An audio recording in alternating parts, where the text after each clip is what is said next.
أشهد أن محمد رسول الله۔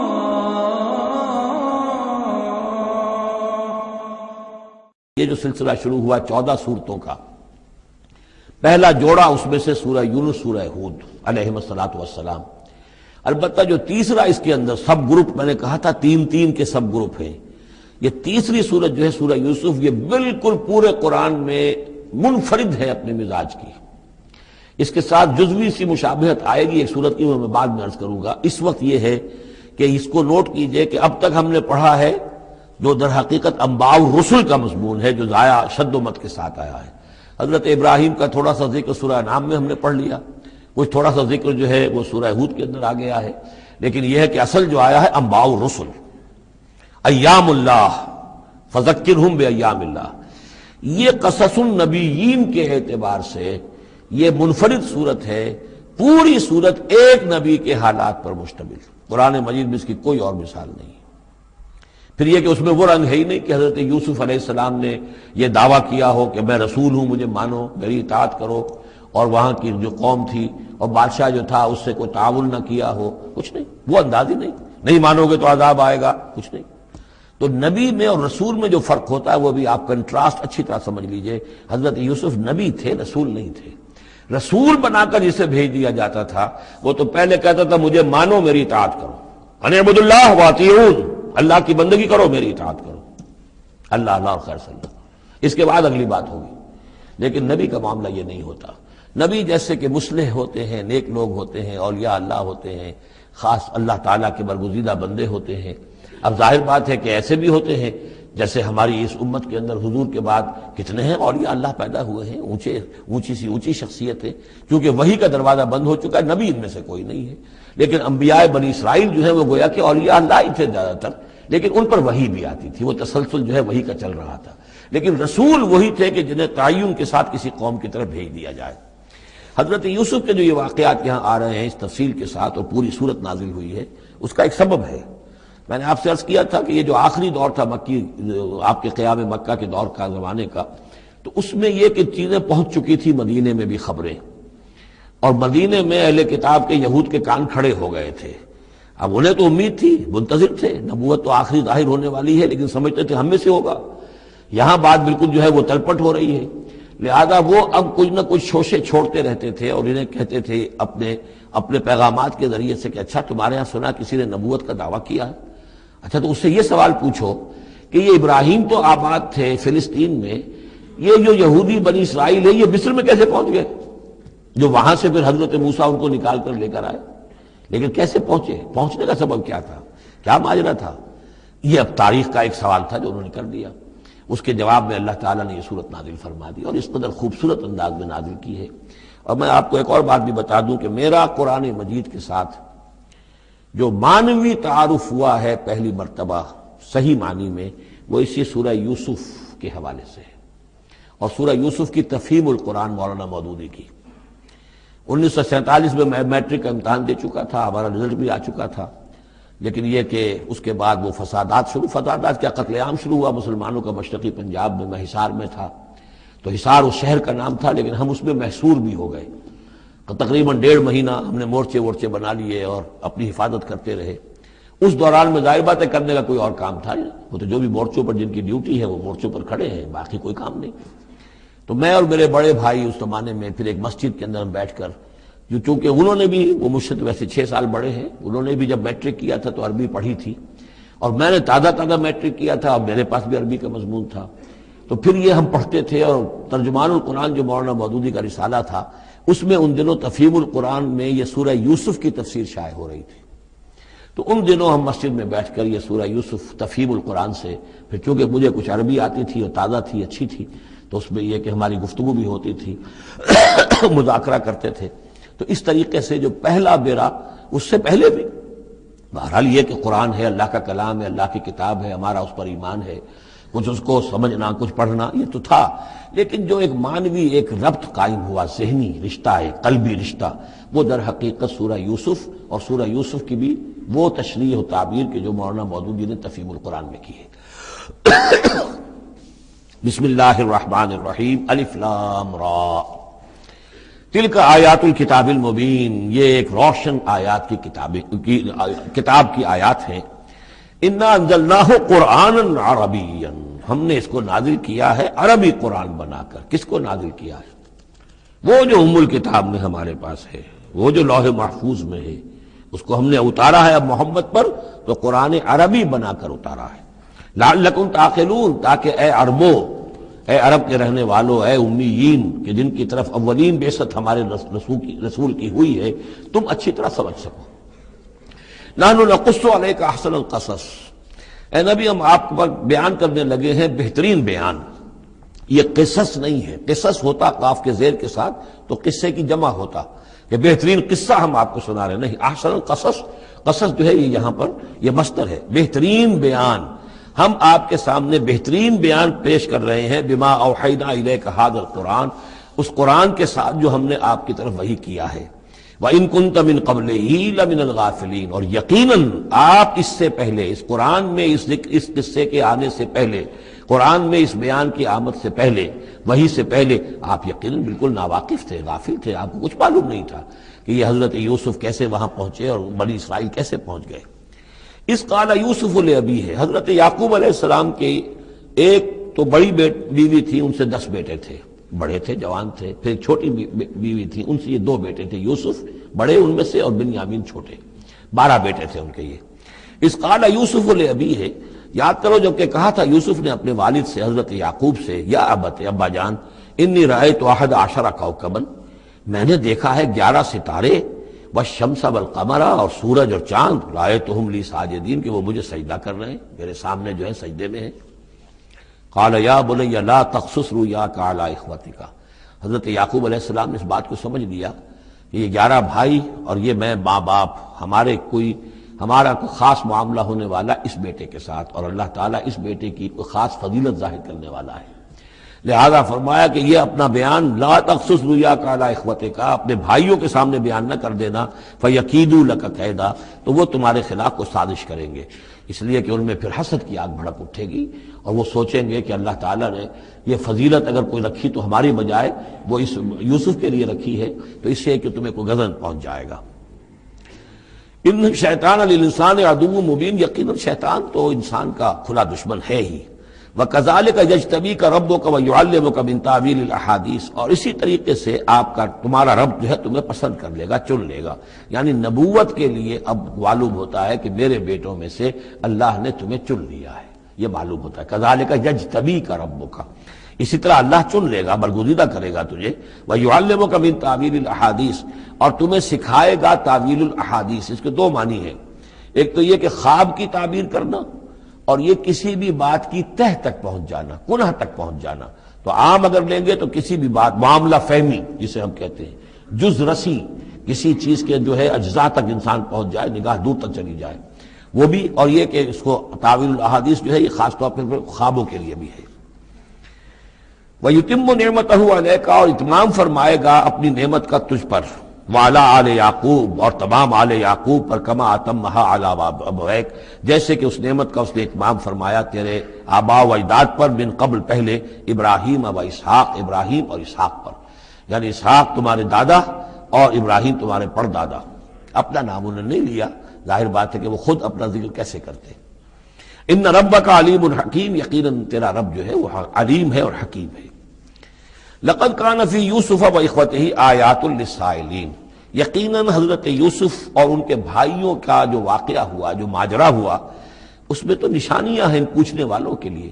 یعنی جنہوں نے یہ سوال پوچھوایا ہے اور جو پوچھ رہے ہیں ان سب کے لیے نشانیاں ہیں. اگر اسی قصے کو حقیقت بینی کے ساتھ جو ہے، حقیقت کی نگاہ کے ساتھ اسے دیکھیں اور طلب ہدایت کے لیے اس قصے پر غور کریں جو قرآن اب پیش کر رہا ہے، تو یہ کہ ان کے لیے تو بہت سی چیزیں جو ہے نکھر کر سامنے آ جائیں گی، حقائق واضح ہو جائیں گے.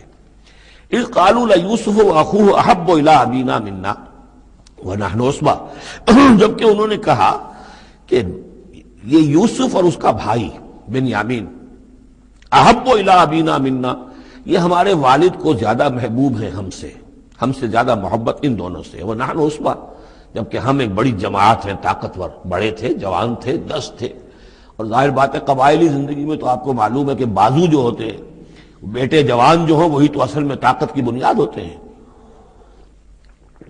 جس کے جتنے بازو ہیں اتنا ہی وہ صاحب عزت ہے. تو ہم ہیں 10 جوان اور یہ 2 چھوٹے، محبت ان سے زیادہ ہو رہی ہے. انا ابانا لفی ضلال مبین، یقیناً ہمارے ابا جان کچھ بہک سے گئے، معلوم ہوتا ہے کچھ سٹھیا گئے. اقتلوا یوسف، قتل کر دو اس یوسف کو، اب اترہوہ ارضاً، یا اسے کہیں دور کسی ملک کے اندر پھینک دو، اسے دلا وطن کر دو. یخلو لکم وجہ ابیکم، تاکہ تمہارے والد کی جو توجہات ہیں، عنایات ہیں، تمہاری طرف ہو جائیں. اس کی طرف سے ہٹ کر جو ساری عنایات کا مرکز اور منبع بنا ہوا ہے یوسف، تو یہ جب یہاں نہیں رہے گا، یہ کانٹا نکل جائے گا، تو پھر یہ ہے کہ وہ عنایات جو ہیں حضرت یعقوب کی وہ ہمارے حصے میں آئیں گی. وَتَكُونُوا مِن بَعْدِهِ قَوْمًا صَالِحِينَ، یہ کڑوا گھونٹ تو کر گزرو پھر بعد میں نیک بن جانا. یعنی دل میں ملامت بھی ہے، ضمیر کہہ رہا کیا کرنے لگے ہو، کیا سوچ رہے ہو، ایک اپنے بھائی کو قتل کرنا چاہتے ہو. لیکن یہ کہ پھر یہ کہ انسان جو ہے اپنے آپ کو جب کوئی نفس سے، جیسے کہ ہم سورہ مائدہ میں پڑھا ہے فَطَوَّعَتْ لَهُ نَفْسُهُ قَتْلَ أَخِيهِ، قابیل کے نفس نے اسے آمادہ کر ہی لیا اپنے بھائی کے قتل کرنے پر. تو اب ان لوگوں کا بھی جو ہے ضمیر ملامت جب کر رہا تھا تو ان کا ٹھیک ہے بھائی یہ تو کر گزرے ہیں اب، لیکن اس کے بعد نیک ہو جائیں گے، توبہ کر لیں گے، پھر کفارہ بھی ادا کر دیں گے، پھر جس طرح بھی ہوگا تلافی بھی کر دیں گے اپنے اس جرم کی. قال قائل منهم لا تقتلوا یوسف، کہا ان میں سے ایک کہنے والے نے نہیں قتل نہ کرو یوسف کو. یہ یہودا تھے جو سب سے بڑے بیٹے تھے، اور یہی سے لفظ یہودی بنا ہے. سب سے بڑے بیٹے حضرت یعقوب کے یہودا، اور یہ شریف النفس تھے ان میں. انہوں نے کہا نہیں قتل مت کرو. وَأَلْقُوهُ فِي غَيَابَةِ الْجُبِّ، ہاں کسی جو باولیاں پچھلے زمانے میں ہوتی تھی، کنواں نہیں اصل میں کہنا چاہیے، باولیاں آپ کو پتہ نہیں، بہت سے لوگ جانتے نہیں ہوں گے، وہ ایک بہت گہرا سا جو ہے وہ کھودتے تھے تاکہ پانی تک پہنچ جائے، اور پھر جہاں پانی کی سطح ہوتی تھی اس کے آس پاس طاقچے بنے ہوتے تھے. تو ان طاقچوں میں سے غیابت الجب، ان میں سے کسی میں اس کو ڈال ڈاؤ، تاکہ پھر کوئی رسی نیچے پھینکے گا اور کوئی قافلہ آئے گا، اس کا کوئی پانی لینے والا آئے گا، یہ اس رسی کو پکڑ کر اوپر چلا جائے گا، وہ قافلہ اپنے ساتھ لے جائے گا جہاں جا رہا ہوگا، تو ہماری جان چھوٹے گی، تو ہم قتل کے مجرم نہیں ہوں گے. وَأَلْقُوهُ فِي غِيَابَةِ الْجُبِّ يَلْتَقِطْهُ بَعْضُ السَّيَّارَةِ، لے جائے گا اس کو، کوئی اٹھا لے جائے گا، کوئی قافلہ. ان کنتم فاعلین، اگر تم کرنے ہی والے ہو، یعنی اگر تم تل گئے ہو. اب ظاہر بات ہے کہ باقی 9 بھائی اگر تلے ہوئے تھے تو بڑے بھائی کی کچھ بس نہیں گئی. اس نے کہا اچھا کم سے کم یہ کرو، قتل تو نہ کرو، اس کو کسی کنویں کی کسی باولی کے طاقچے کے اندر رکھاؤ. قالوا یا ابانا ما لک لا تمنا علی یوسف وانا لہ لناصحون، اب انہوں نے کہا کہ ابا جان کیا وجہ ہے کہ آپ ہم پر بھروسہ نہیں کرتے یوسف کے معاملے میں، کبھی ہم پر اعتماد نہیں کرتے، ہمارے پاس اکیلا نہیں چھوڑتے، اسے کیا مسئلہ ہے؟ وَإِنَّا لَهُ لَنَاصِحُونَ، ہم تو اس کے بڑے خیر خواہ ہیں. أَرْسِلْهُ مَعَنَا غَدًا، کل ذرا ہمارے ساتھ بھیجیے، ہم جا رہے ہیں شکار کے لیے جا رہے ہیں، تو غدن بھیج دیجیے. یرتع یلعب، وہ بھی چرے چگے گا، کھائے پیے گا، درختوں کے اوپر چڑھے گا، کھیلے گا، کودے گا، اور کوئی پھل ول کھائے گا. یرتع جیسے چڑھنا چگنا، ویلعب اور کھیلے گا. وَإِنَّا لَهُ لَحَافِظُونَ، ہم اس کی حفاظت کرنے والے ہیں. قَالَ إِنِّي لَيَحْزُنُنِي، حضرت یعقوب نے فرمایا مجھے اس کا بڑا اندیشہ ہے، تشویش ہے، ان تذهبوا به، کہ تم اسے لے جاؤ. وَأَخَافُ أَن يَأْكُلَهُ الذِّئْبُ، اور مجھے اندیشہ یہ ہے کہ کہیں اس سے بھیڑیا نہ کھا جائے. وَأَنتُمْ عَنْهُ غَافِلُونَ، اور تم اس سے غافل ہو، کہیں تم تو اپنے دندوں میں لگ جاؤ، منہمک ہو جاؤ، وہ کہیں اکیلا رہ جائے، کوئی بھیڑیا آ کر اسے کھا جائے. قَالُوا لَئِن أَكَلَهُ الذِّئْبُ وَنَحْنُ عُصْبَةٌ إِنَّا إِذًا لَخَاسِرُونَ. ابا جان کیا بات کر رہے ہیں، اگر انہیں اسے بھیڑیا کھا جائے جبکہ ہم ایک جوان گروہ ہیں، ہم 10 آدمی ہیں، ہماری پوری ٹیم ہے، جماعت ہے، تو پھر تو ہم تو بڑے نکمے لوگ ہوئے، بڑے خسارے والے لوگ ہوئے. فلما ذهبوا به واجمعوا، اور جب پھر وہ اس کو لے گئے اور پھر اب وہ متفق ہو گئے. اجمعوا کے بعد علا کا صلہ جو ہے یہاں پر محذوف ہے. علا ان يجعلوه في غيابة الجب، انہوں نے اپنی یہ بات اب پوری جمع کر لی، اپنا پوری رائے ایک کر کے، ایک آ کر کے، اور وہ یہ کہ اب اسے غیابت الجب کے اندر رکھنے چلے. وَأَوْحَيْنَا إِلَيْهِ، ہم نے اس وقت وحی کی یوسف کو. لَتُنَبِّئَنَّهُمْ، اب اس کو ہم الہام کہیں گے، ابھی ظاہر بات ہے کہ وہ نبوت کی عمر نہیں ہے. وَأَوْحَيْنَا إِلَيْهِ لَتُنَبِّئَنَّهُمْ بِأَمْرِهِمْ هَٰذَا، تم یہ بات ان کو جتلاؤ گے، ایک دن آئے گا کہ تم جتلا دو گے اپنے بھائیوں کے تم نے میرے ساتھ کیا تھا. اب اس میں جو بلاغت ہے اس کی کیا معنی ہے؟ تم ہلاک نہیں ہوگے، تمہارا بال بیکا نہیں ہوگا، تمہاری ہم حفاظت کریں گے، ایک وقت آئے گا کہ یہ تمہارے پاس آئیں گے اور پھر تم انہیں جتلاؤ گے۔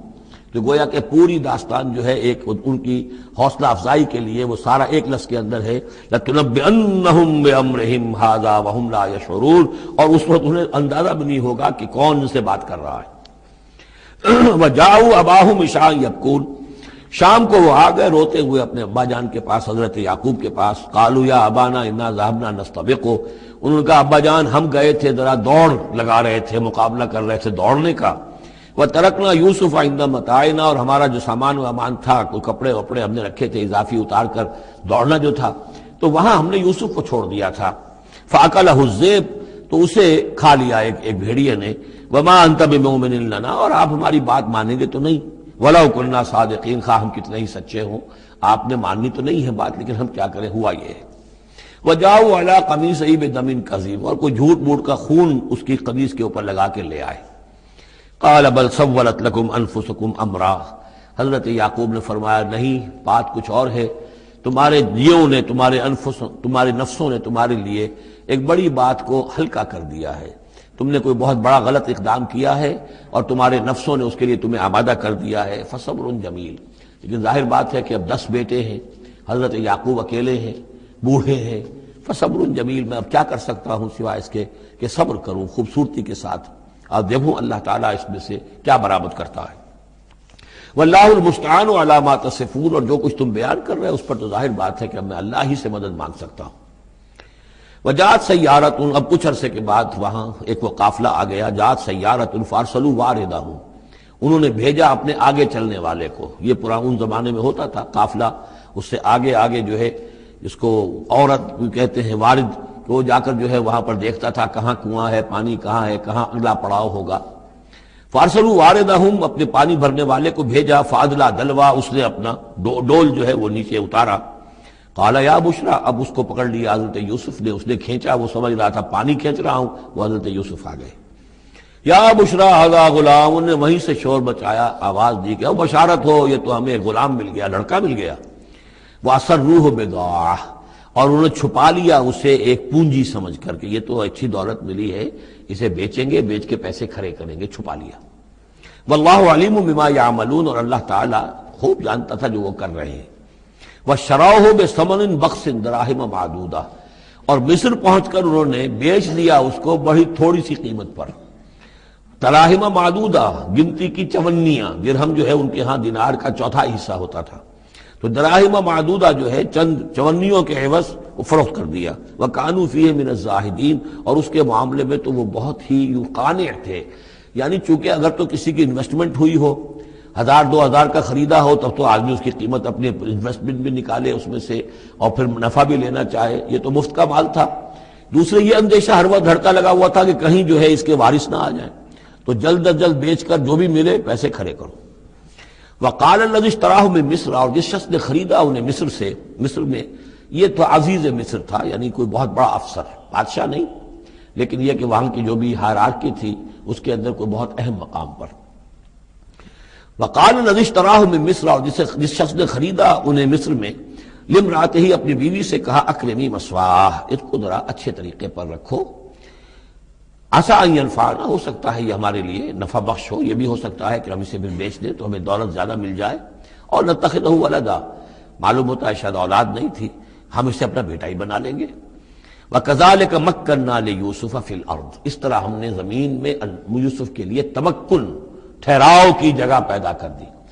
اب یہ کہ پہنچ گئے ہیں جو اس وقت کی جو متمدن ترین مملکت ہے، مصر کی مملکت ہے، اس کا ایک نظام ہے، اس میں بادشاہت ہے، اس کا پورا جو ہے اس کا آبپاشی کا نظام ہے، اس میں تمدن کے ایک گہوارے میں پہنچا دیا، اور وہاں پر بھی کسی جھونپڑے میں نہیں، کسی بہت بڑے افسر، بہت بڑے صاحب حیثیت انسان کے گھر میں پہنچا دیا۔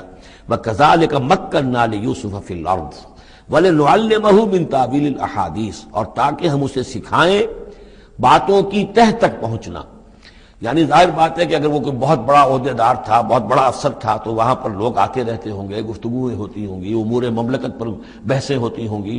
اب یہ وہاں پر ایک خادم کی حیثیت سے ہیں، وہ باتیں ساری سن رہے ہیں، تو گویا کہ اس میں ان کے لیے تربیت کا سامان اللہ نے کر دیا کہ کہاں کسی اگر دیہاتی میں رہتے یا کہیں صحرا میں رہتے، کہاں یہ تمدن کے ایک گڑھ میں اور ایک ایسی جگہ پر جہاں پر بیٹھ کر سارے مشورے ہوتے ہوں، گفتگویں ہوتی ہوں اور دوسرے ملکوں کی خبریں آتی ہوں، اس سے ان کے علم کے اندر معلومات میں بھی اضافہ ہوا، اور یہ کہ حالات و واقعات کا تجزیہ کرنا، اس سے استنتاج کرنا، نتیجہ نکالنا، اللہ نے یہ چیز انہیں سکھا دی۔ واللہ غالب علی امرہ، اللہ تعالیٰ تو اپنے معاملے پر، اپنے حکم پر، اپنے فیصلے پر غالب ہے، ولکن اکثر الناس لا یعلمون، لیکن اکثر لوگ جانتے نہیں۔ ولما بلغ اشدہ آتیناہ حکما وعلما، جب وہ اپنی پوری پختگی کو پہنچ گئے تو ہم نے انہیں حکم اور علم دونوں دیے، اس سے مراد نبوت ہے، حکمت بھی دی، علم بھی دیا۔ وَكَذَلِكَ نَجْزِي الْمُحْسِنِينَ، اسی طریقے سے ہم محسنین کو بدلہ دیتے ہیں، اچھا بدلہ دیتے ہیں۔ وَرَاوَدَتْهُ الَّتِي هُوَ فِي بَيْتِهَا، اور پھسلانے کی کوشش کی اس عورت نے جس کے گھر میں وہ تھے، وہی عزیز مصر کی بیوی، وہ ان پر فریفتہ ہو گئی۔ فی بیتہا عن نفسہ، ان کے جی سے پھسلانے کی کوشش کی، انہیں گناہ پر آمادہ کرنا چاہا، یہاں تک کہ وغلقت الابواب، ایک موقع پر اس نے دروازے بند کر دیے، وقالت حیت لک، اور بولی کہ جلدی کرو۔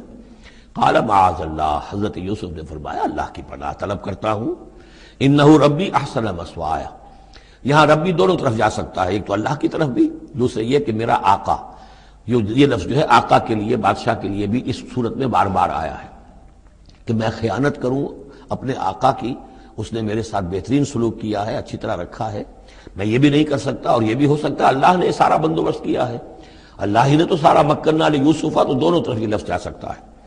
معاذ اللہ انہ ربی احسن مثوایا انہ لا یفلح الظالمون، گناہ گار اور ظالم لوگ جو ہیں فلاح نہیں پایا کرتے۔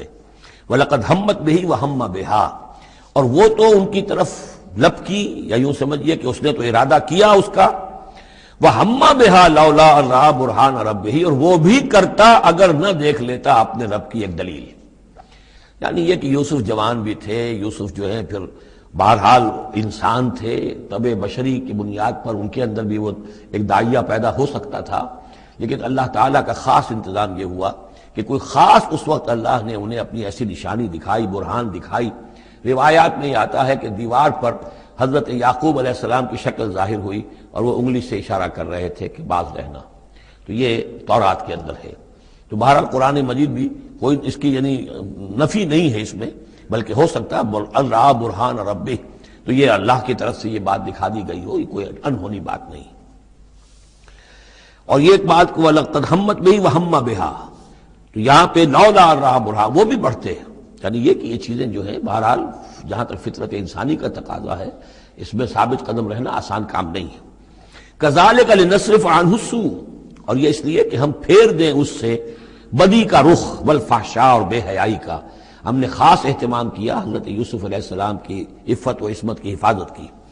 انہ من عبادنا المخلصین، یقیناً وہ ہمارے بڑے مخلص بندوں میں سے تھے۔ یہ مخلص اور مخلص کا فرق نوٹ کر لیجئے، مخلص اس میں فاعل ہے، خلوص کرنے والا، اور مخلص وہ جس کو خالص کر لیا گیا ہو۔ اللہ کے مخلص بندے وہ ہیں جن کو اللہ نے اپنے لیے خالص کر لیا، تو یہ اللہ کے خاص بندے، چہیتے بندے مخلص ہیں جنہیں اللہ نے اپنے لیے خالص کر لیا ہے۔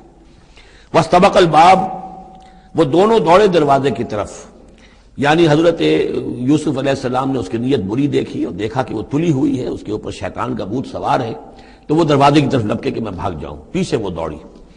قالت وقدت قمیصہ من دبر، اور دوڑ میں اس میں یہ ہوا کہ اس نے جو پیچھے سے پکڑنے کی کوشش کی حضرت یوسف کو، تو ان کا کرتا جو ہے اس کے ہاتھ میں آ گیا اور وہ پھٹ گیا۔ حضرت یوسف دوڑ رہے ہیں، پیچھے سے وہ کرتے کا دامن جو ہے پھٹ گیا۔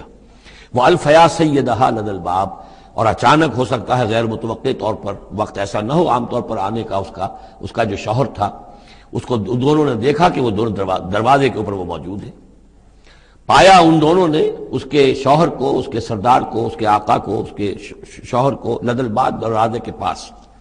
قالت ما جزاء من اراد باهلك سوءا، اب دیکھیے یہ ہے وہ کہ جو عورت کے جو تلتر جس کو کہتے ہیں مشہور، فوراً جو اس نے پیترا بدلا ہے، اس نے کہا اپنے شوہر سے مخاطب ہو کر، بڑا سوچو کیا سزا ہونی چاہیے اس شخص کی جو تمہاری بیوی کے ساتھ بدکاری کا ارادہ کرے، یعنی یہ کہ یہ جو یوسف ہے یہ مجھ پر گویا کہ مجرمانہ حملہ کرنا چاہتا تھا اور میں نے اپنے آپ کو بچایا ہے۔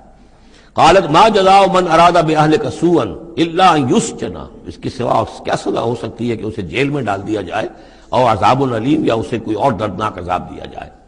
اب ظاہر ہے اپنے دفاع کے لیے حضرت یوسف کو کچھ نہ کوئی بیان تو دینا تھا۔ قال هي راودتني عن نفسي، انہوں نے صاف بیان کر دیا کہ خود اس نے مجھے گناہ پر آمادہ کرنا چاہا تھا اور پھسلانا چاہا تھا مجھے میرے جی سے۔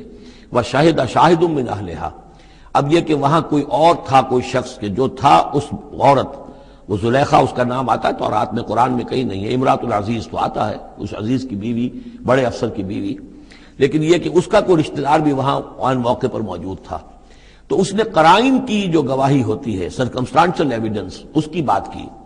انہوں نے کہا کہ اگر تو اس کا کرتا پھٹا ہوا ہو، شاہد شاہد من اہلہا، اس عورت کے عزیزوں رشتہ داروں میں سے گواہی دینے والے نے ایک نے گواہی دی، اگر اس کا کرتا پھٹا ہوتا سامنے سے فصدقت، تو وہ سچی ہوتی، وہو من الکاذبین، اور یہ جھوٹا ہوتا۔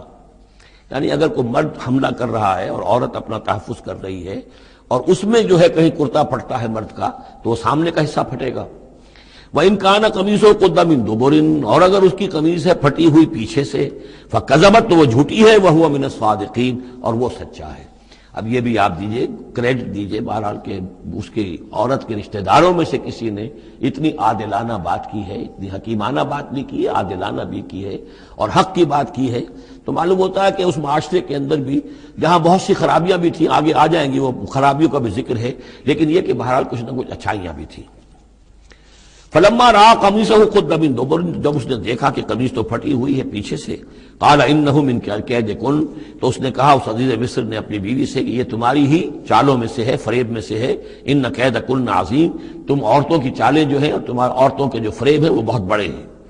یوسف اعرض عن ھذا، اب اس نے کہا یوسف ٹھیک ہے، اس سے درگزر کرو، عن ھذا، اعرض عن ھذا واستغفری لذنبک، اور دیکھو تم اپنی بیوی سے مخاطب ہو کہا تم اپنے گناہ کا استغفار کرو، توبہ کرو، انک کنت من الخاطئین، یقیناً تو ہی تھی خطا کار۔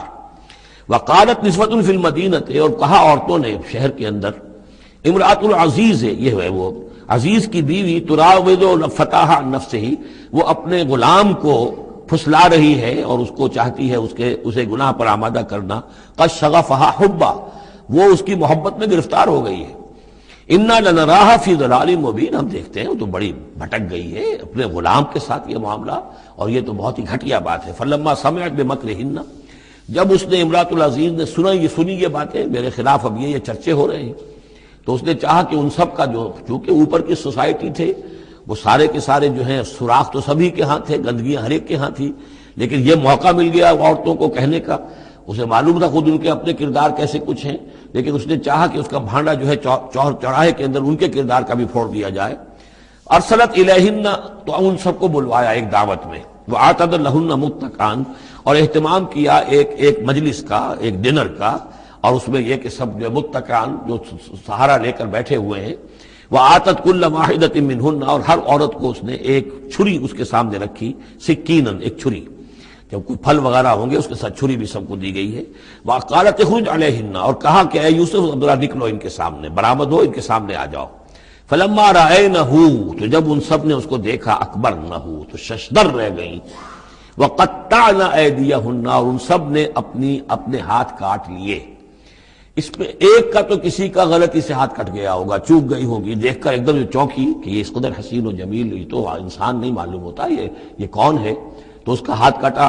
اس کی طرف حضرت یوسف متوجہ ہوئے ہوں گے، خون اس کے کچھ نہ آخر ماں خادم کی حیثیت سے تھے کہ اس کے کوئی مرہم پٹی کریں، تو ہر ایک نے یہ چاہا کہ یہ التفات اس کا میری طرف بھی ہو، تو سب نے اپنی انگلیاں کاٹی۔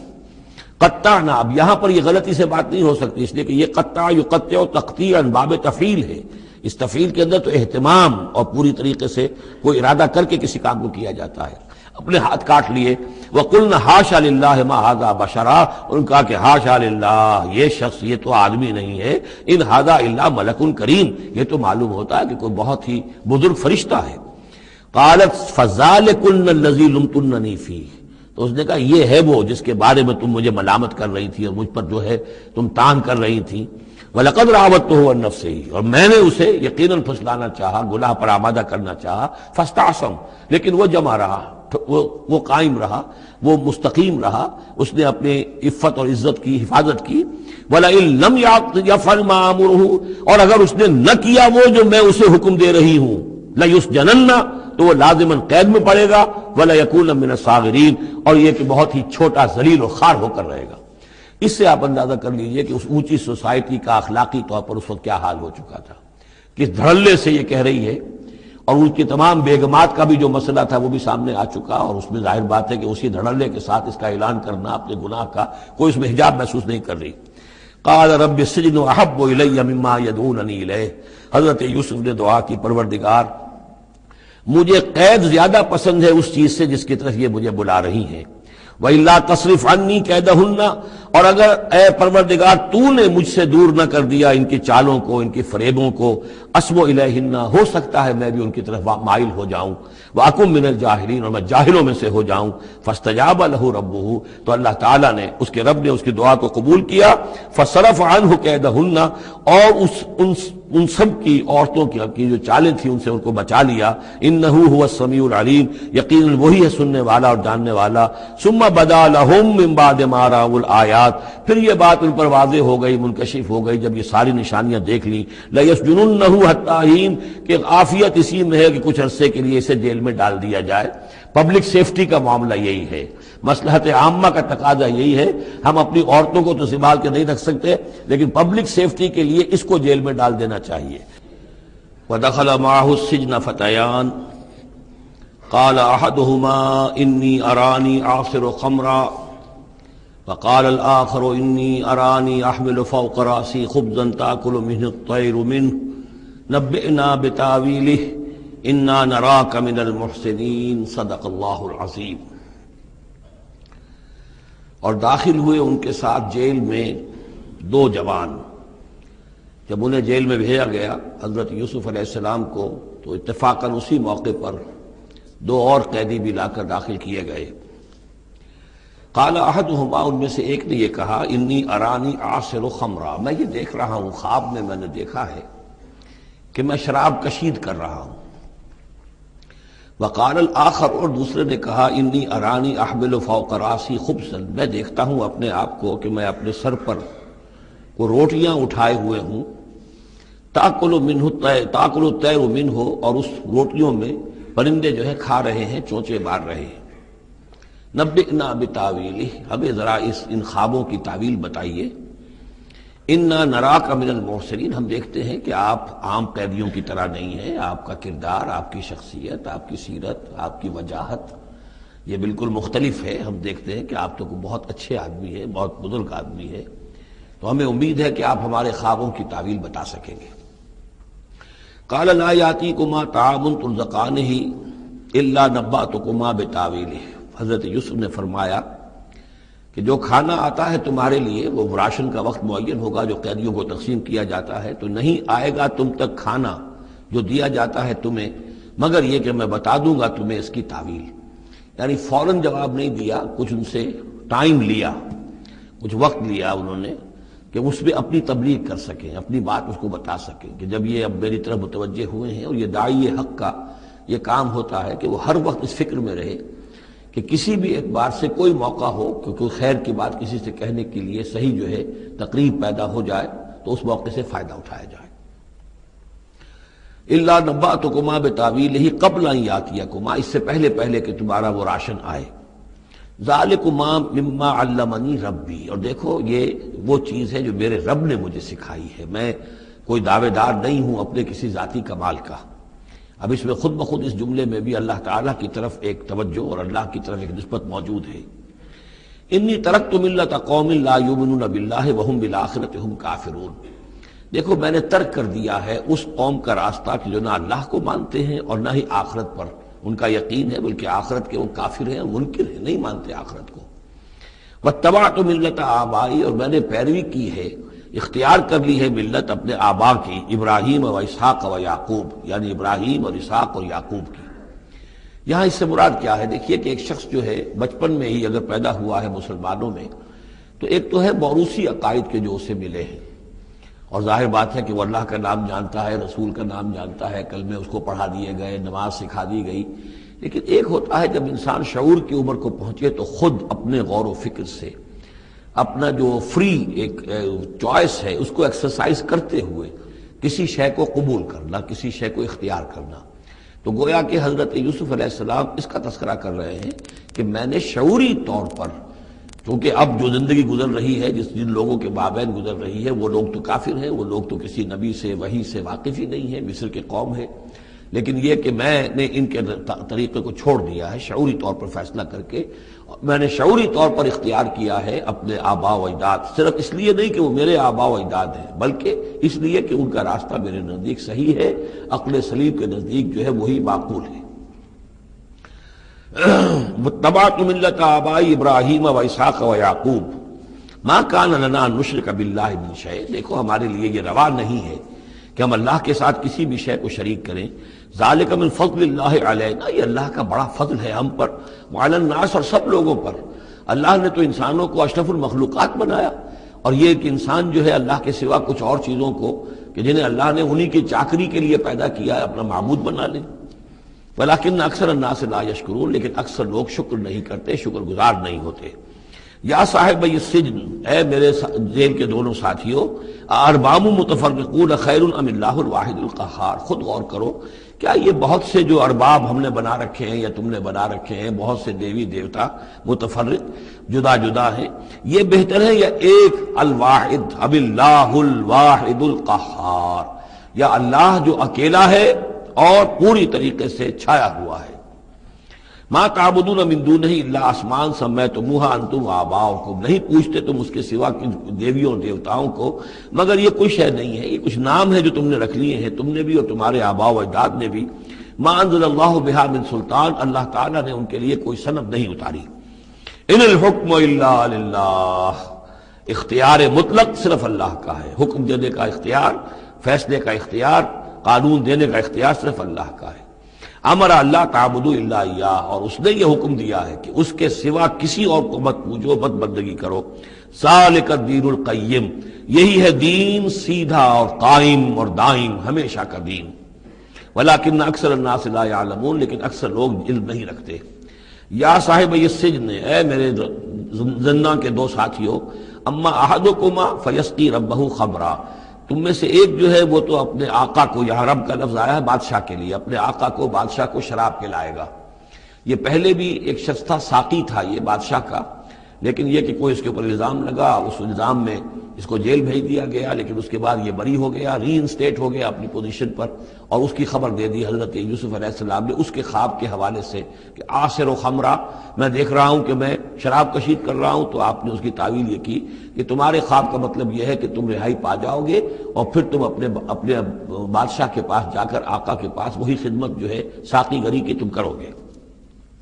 محمد آخر، اور جو دوسرا ہے فیسلب، اسے سولی دے دی جائے گی. فتاکل تطیر من راسہ، تو ظاہر بات ہے سولی جن کو چڑھا دیا جاتا تھا تو پرندے جو ہیں پھر ان کی جو وہ کھوپڑیاں ہیں اس میں آ کے چونچے مار کے، اور پھر جو دماغ کا گودا ہے اس کو وہ کھاتے تھے.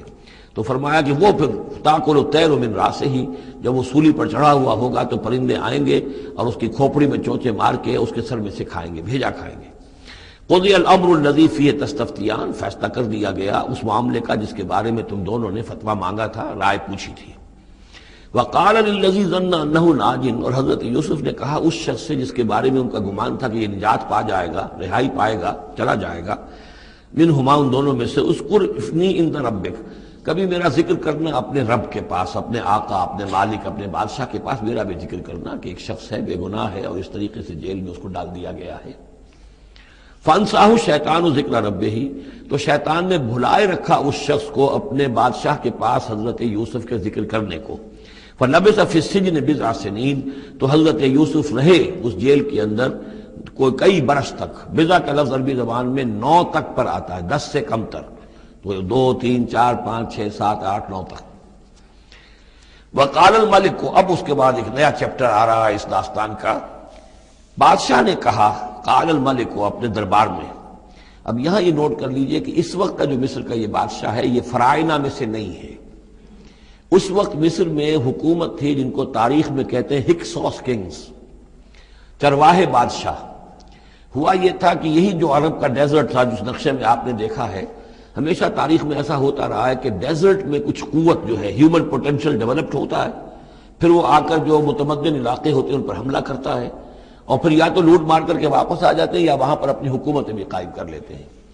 تو اسی جزیرہ نماء عرب سے کوئی قوم نکلی، کوئی قبیلہ نکلا، زوردار تھا، اس نے حملہ کیا مصر پر، اور مصر کے جو مقامی لوگ تھے وہاں کی قبطی قوم کی، اسے اپنا غلام بنا لیا اور خود اپنی حکومت قائم کر لی.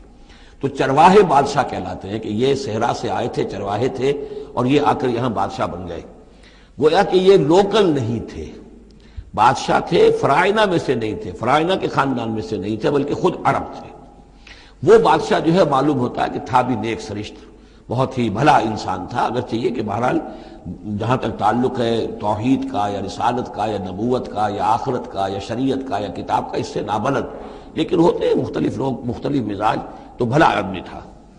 قال الملک کو اس بادشاہ نے کہا انی ارا سبع بقرات، میں اپنے خواب میں نے دیکھا ہے کہ 7 گائیں ہیں، سمان خوب موٹی تازہ، یاکلہن سبع عجاف، انہیں ہڑپ کر رہی ہیں 7 گائیں جو دبلی ہیں، 7 گائیں دبلی ہیں اور وہ ہڑپ کر رہی ہیں 7 موٹی تازہ گائیں کو. یاکلہن سبع عجاف وسبع سنبلات خضر، اور میں دیکھتا ہوں کہ 7 بالیاں، بالیں ہیں ہری، سٹے ہیں ہرے اناج کے، وَأُخَرُ یابسات، اور 7 ہیں کہ جو سوکھے ہیں.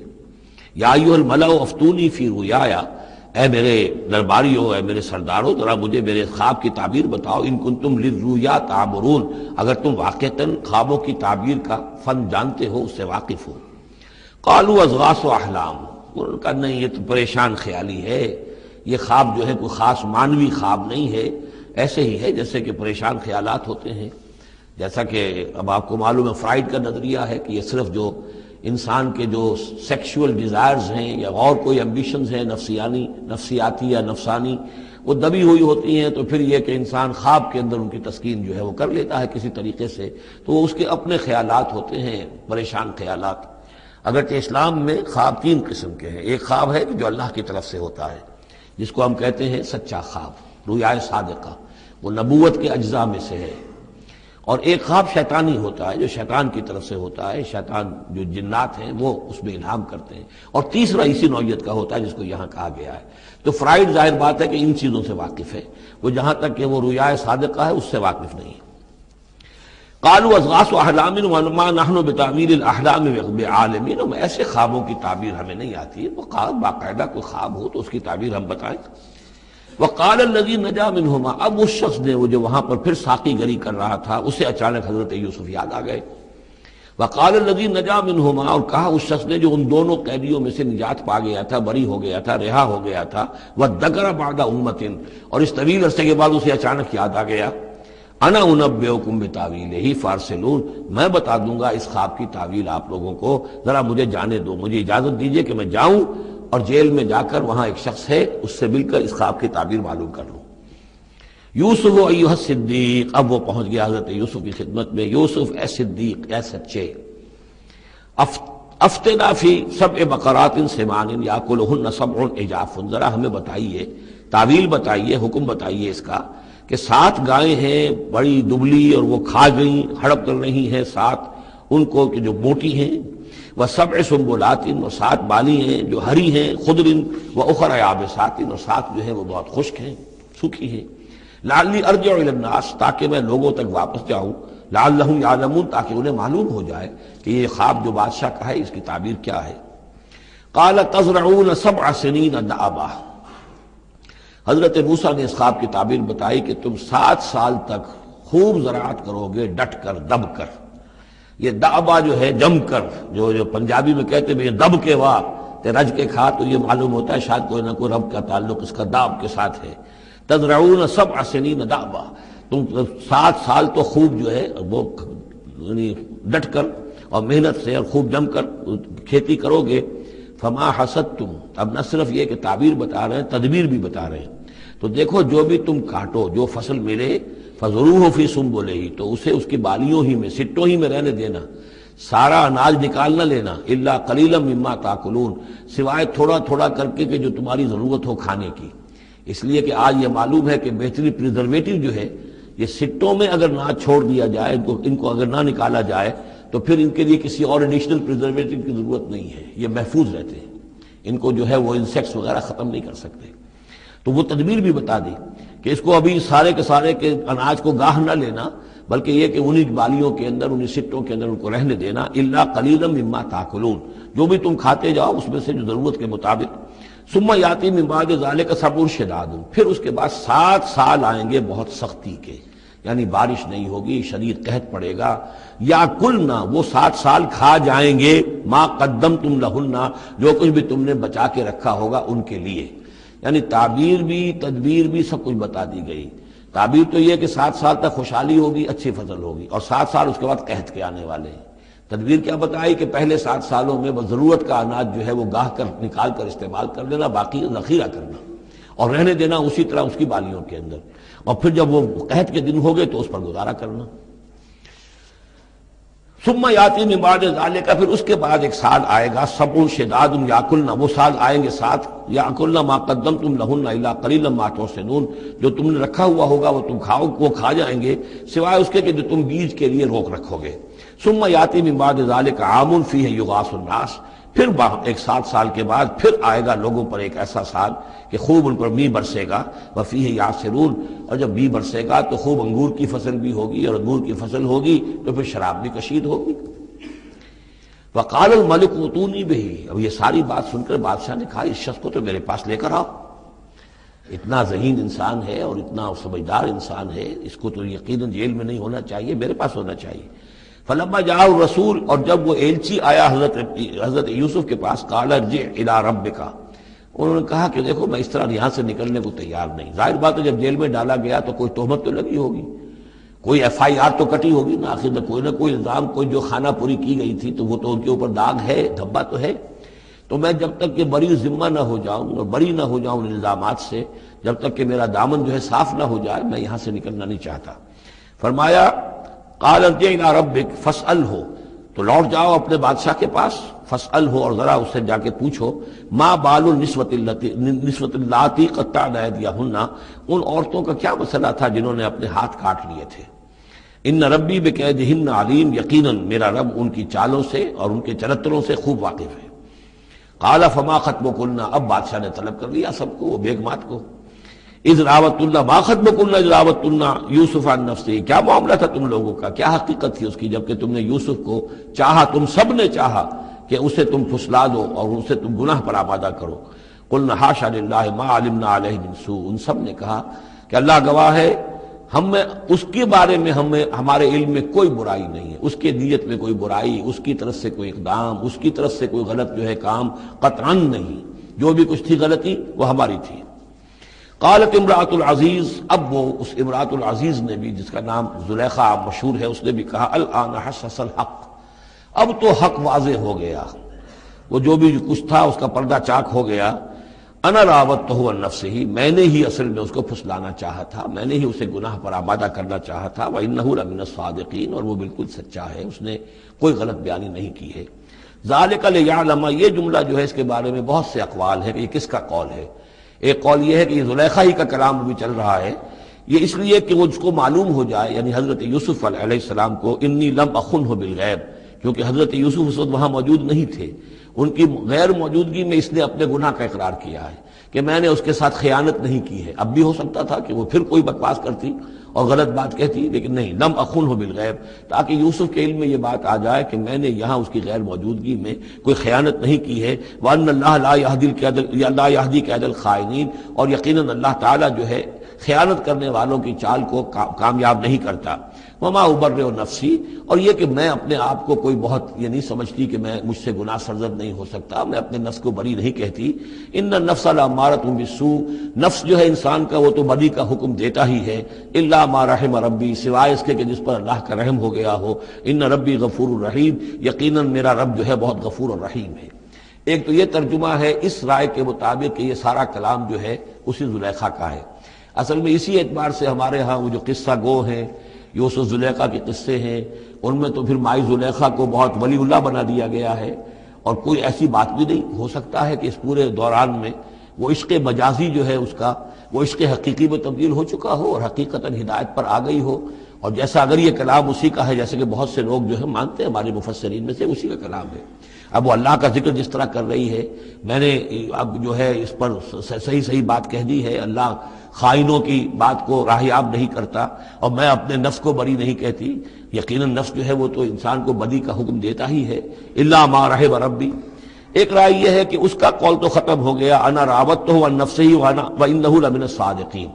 اس کے بعد یہ قول حضرت یوسف کا ہے کہ میں نے یہ کیوں چاہا، میں نے یہ چاہا کہ میری صفائی ہو جائے اور یہ سارا معاملہ کھل جائے۔ میں یہ نہیں چاہتا تھا کسی اور کی بے عزتی ہو، کسی اور کی عزت کے پردے چاک ہوں، لیکن یہ ضرور میں چاہتا تھا کہ وہ عزیز مصر یہ جان لیتا کہ میں نے کوئی خیانت نہیں کی ہے اس کے معاملے کے اندر، اور اس کے گھر میں اور اس کی عزت پر یا کسی اور کی عزت پر میں نے کبھی کوئی بری نگاہ نہیں ڈالی ہے، اور اللہ تعالیٰ خائنوں کو راہیاب نہیں کرتا۔ باقی میں خود بھی، چاہے اللہ انسان نبی بھی ہو، لیکن یہ کہ نفس جو ہے جیسے کہ حضور فرماتے ہیں کہ اوصیکم و نفسی بتقوی اللہ، میں تم لوگوں کو بھی حکم دیتا ہوں کہ اللہ کا تقوی اختیار کرو، اپنے نفس کو بھی حکم دیتا ہوں۔ تو حضرت یوسف کا بھی یہ قول ہو سکتا ہے کہ میں بھی اپنے نفس کو بری نہیں سمجھتا، میں یہ نہیں سمجھتا، ہو سکتا ہے اللہ تعالیٰ کی طرف سے خصوصی حفاظت میری نہ ہوتی تو میں کسی غلط حرکت میں مبتلا ہو ہی جاتا۔ وما ابرئ نفسی ان النفس لامارۃ بالسوء، نفس تو یقیناً حکم دینے والا ہے بدی کا، الا ما رحم ربی، سوائے اس کے جو اللہ فیصلہ کر دے اور رحم فرمائے، ان ربی غفور الرحیم۔ وقال الملک اتونی بہ، اب بادشاہ نے فیصلہ کن انداز میں کہا ٹھیک ہے اس کو لے آؤ میرے پاس، استخلصہ لنفسی، اسے تو میں اپنا خاص مصاحب بنا لوں گا۔ بادشاہوں کے مصاحبین خصوصی ہوتے تھے جو بہت وقت ان کے ساتھ گزارتے تھے، ان کے ساتھ ہی قریب رہتے ہوں۔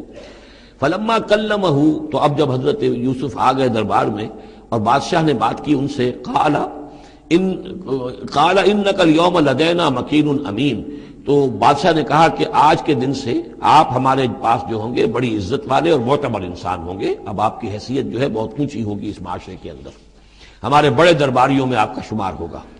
قال اجعلنی علی خزائن الارض، ادھر حضرت یوسف کو یہ خیال تھا کہ بہت بڑی جو ہے مصیبت اس قوم کے اوپر آنے والی ہے، تو اس کے لیے انہوں نے فوری طور پر جو مطالبہ کیا وہ یہ تھا کہ مجھے زمین کے خزانوں پر مقرر کر دو، یعنی یہ کہ زراعت کا وزیر بنا دو یا چیف سیکرٹری بنا دو یا وزیر خزانہ بنا دو، کہ معیشت پوری میرے کنٹرول میں ہو، اس لیے کہ اس ملک کے اوپر جو آنے والے ہیں حالات وہ بہت ہی نازک ہیں، اور اگر اس کے لیے صحیح بندوبست نہ کیا گیا تو نہ صرف اس ملک کے لیے بلکہ آس پاس کے علاقے کے لیے بھی بہت خوفناک صورت پیدا ہو جائے گی۔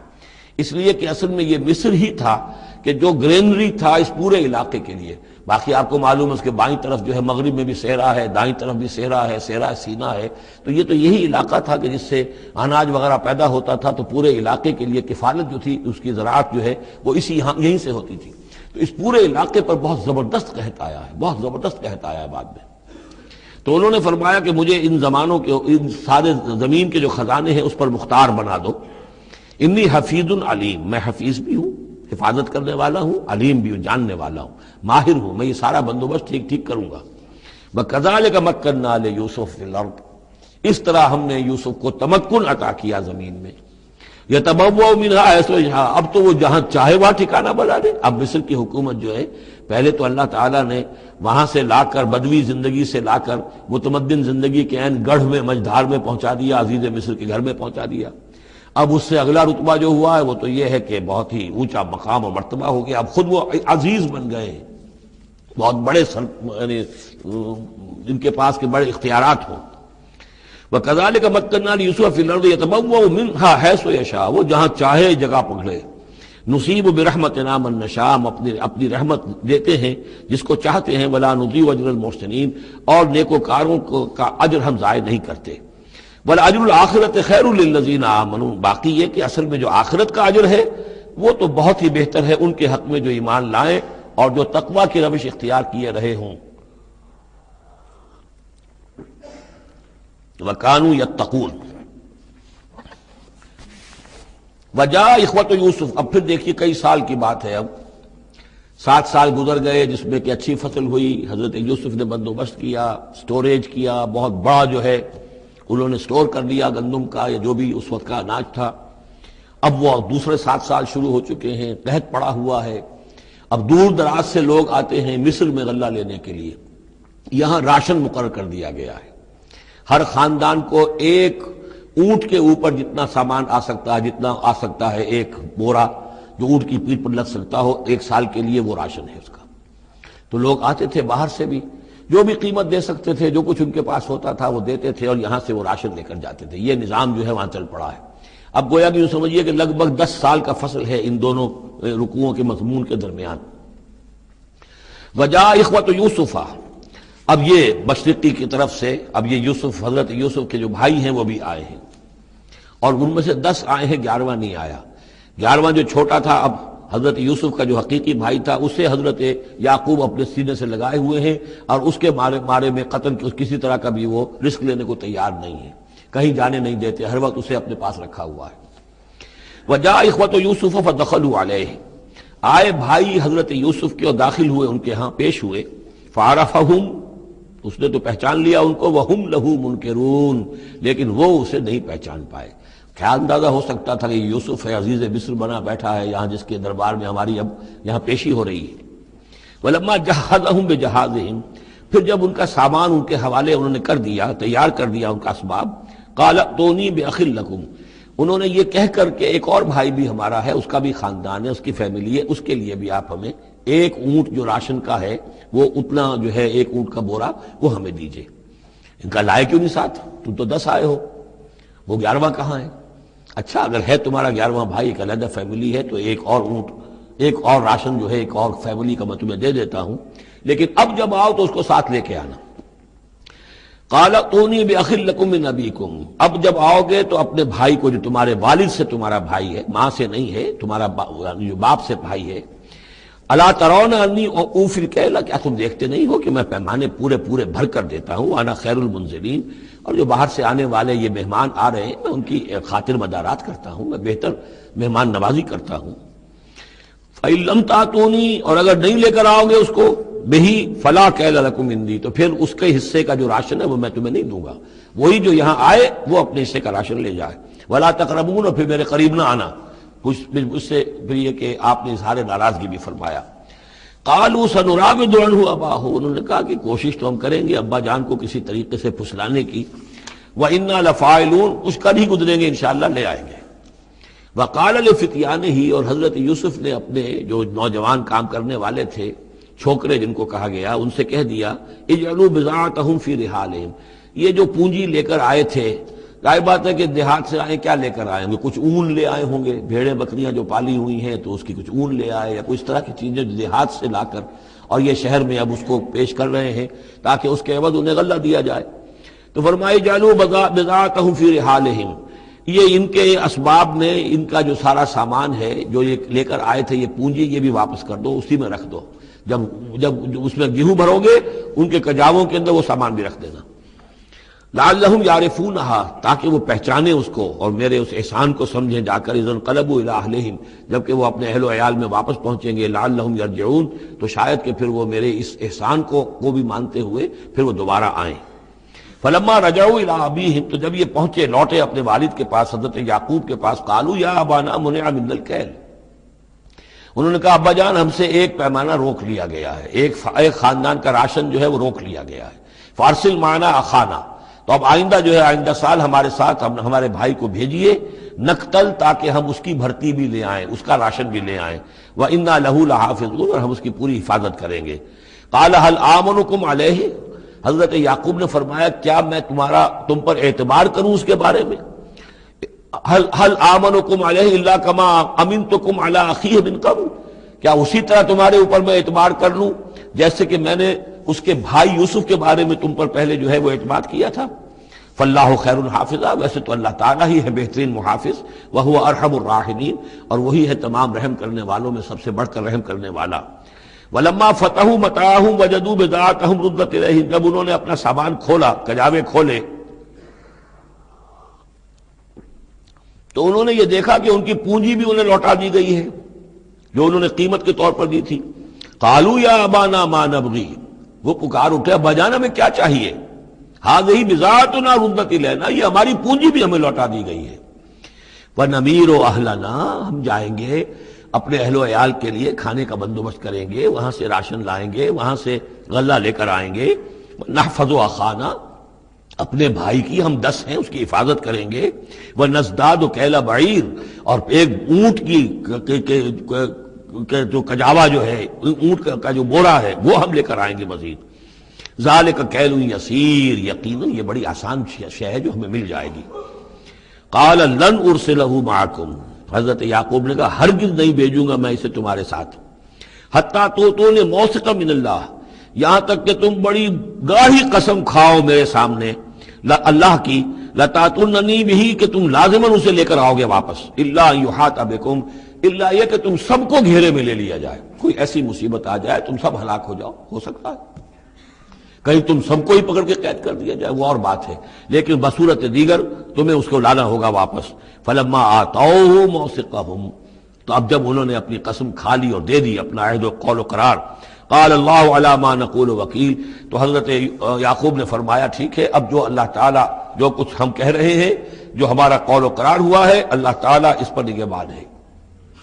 وقال یا بنیہ، انہوں نے کہا میرے بیٹو، لا تدخلوا من باب واحد، دیکھنا وہاں جب داخل ہو تو کسی ایک دروازے سے داخل نہ ہونا، یعنی یہ لوگ دیکھیں گے 10-11 بھائی چلے آ رہے ہیں تو اس سے یہ کہ لوگوں کے اندر جو ہے وہ کوئی حسد بھی پیدا ہو سکتی ہے، جس کو ہم کہتے ہیں کہ نظر بھی لگ سکتی ہے۔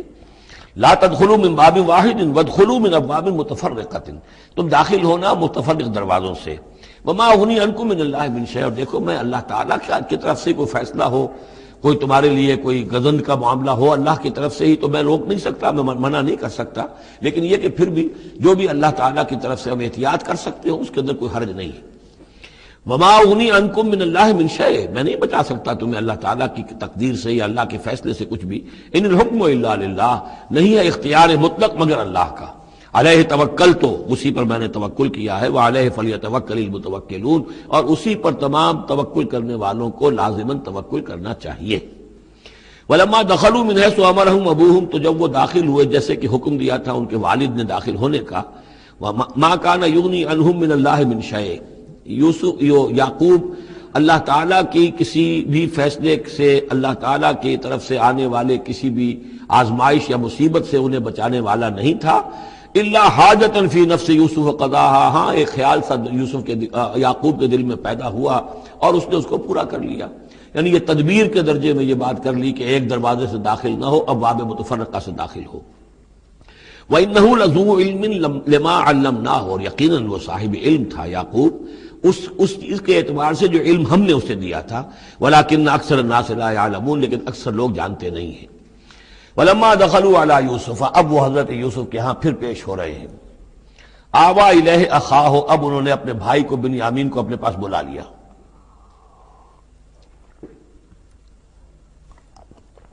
قال انی انا اخوک، اور خفیہ طور پر اس کو بتا بھی دیا، اپنی آئیڈینٹی ریویل کر دی، میں تمہارا بھائی ہوں، یوسف ہوں۔ فلا تبتئس بما كانوا يعملون، تو جو کچھ یہ لوگ یہ بڑے بھائی کرتے رہے ہیں اب اس کی طرف سے غمگین مت ہو، یعنی تمہارے اب دل اندر دور ہو چکے، سختی کے دن ختم ہو گئے، اب اللہ تعالیٰ نے مجھے جس مقام پر پہنچایا ہے اب تمہیں بھی مجھ تک پہنچا دیا ہے، لہذا اب کوئی رنج اور غم نہیں۔ فلما جہزہم بجہازہم، پھر اب دوبارہ جب ان کا سامان تیار کر دیا، بورے بھرے گئے، غلہ جو ہے بھر دیا گیا، جعل السقایۃ فی رحل اخیہ، تو حضرت یوسف علیہ السلام نے ایک پیالہ جو تھا، وہ یوں سمجھیے جام تھا سونے کا بنا ہوا جس میں کہ بادشاہ شراب پیتا تھا، جعل السقایۃ فی رحل اخیہ، تو پینے کا وہ پیالہ جو ہے وہ اپنے بھائی بنیامین کے بورے میں رکھ دیا۔ ثم اذن مؤذن، پھر ایک پکارنے والے نے پکار لگائی، ایتھا العیر، اے قافلے والو، انکم لسارقون، اب وہ چل پڑے ہیں، قافلہ چل پڑا، پیچھے سے آواز دے رہا ہے تم لوگ تو چور ہو۔ قالوا واقبلوا علیہم، انہوں نے کہا، پیچھے مڑ کر انہوں نے اس کی طرف رخ کیا ان لوگوں نے، ماذا تفقدون، تمہاری کیا چیز گم ہو گئی ہے؟ قالوا نفقد سؤال ملک، ہمیں نہیں مل رہا وہ بادشاہ کا جام، بادشاہ کا پیالہ، وَلِمَنْ جَاءَ بِهِ حِمْلُ بَعِيرٍ، اور جو بھی لے آئے گا اسے، اس کو ایک اونٹ کا کی جو ہے بوجھ، اتنا ایک اناج پھر اور دے دیا جائے گا، وَأَنَا بِهِ زَعِيمٌ، اور اس کا میں ذمہ دار ہوں۔ قَالُوا تَاللَّهِ لَقَدْ عَلِمْتُمْ، اب انہوں نے کہا اب سچ بول رہے ہیں، اور اس میں ان میں جو لجاجت ہے، اس وقت اگر کچھ اور بات تھی اب کچھ اور بات ہے۔ قالوا تاللہ لقد علمتم ما جئنا لنفسد فی الارض، ان کا اللہ کی قسم آپ لوگ خوب جانتے ہیں اچھی طرح سے کہ ہم زمین میں فساد مچانے نہیں آئے ہیں، یہاں پر ہم تو یہاں غلہ لینے آئے ہیں، مصیبت کے مارے ہیں، ہم یہاں آ کر چوری کریں گے؟ تاللہ لقد علمتم ما جئنا لنفسد فی الارض وما كنا سارقین، ہم ہرگز چور نہیں ہیں۔ قالوا فما جزاؤہ ان کنتم کاذبین، تو انہوں نے کہا جو وہاں کے جو بھی ان کے ملازمین ہوں گے کہ اچھا اگر تم لوگ جھوٹے ہو تو پھر جس کے پاس سے وہ برآمد ہو گیا اس کی کیا سزا ہوگی، کیا اس کو بدلہ دینا چاہیے؟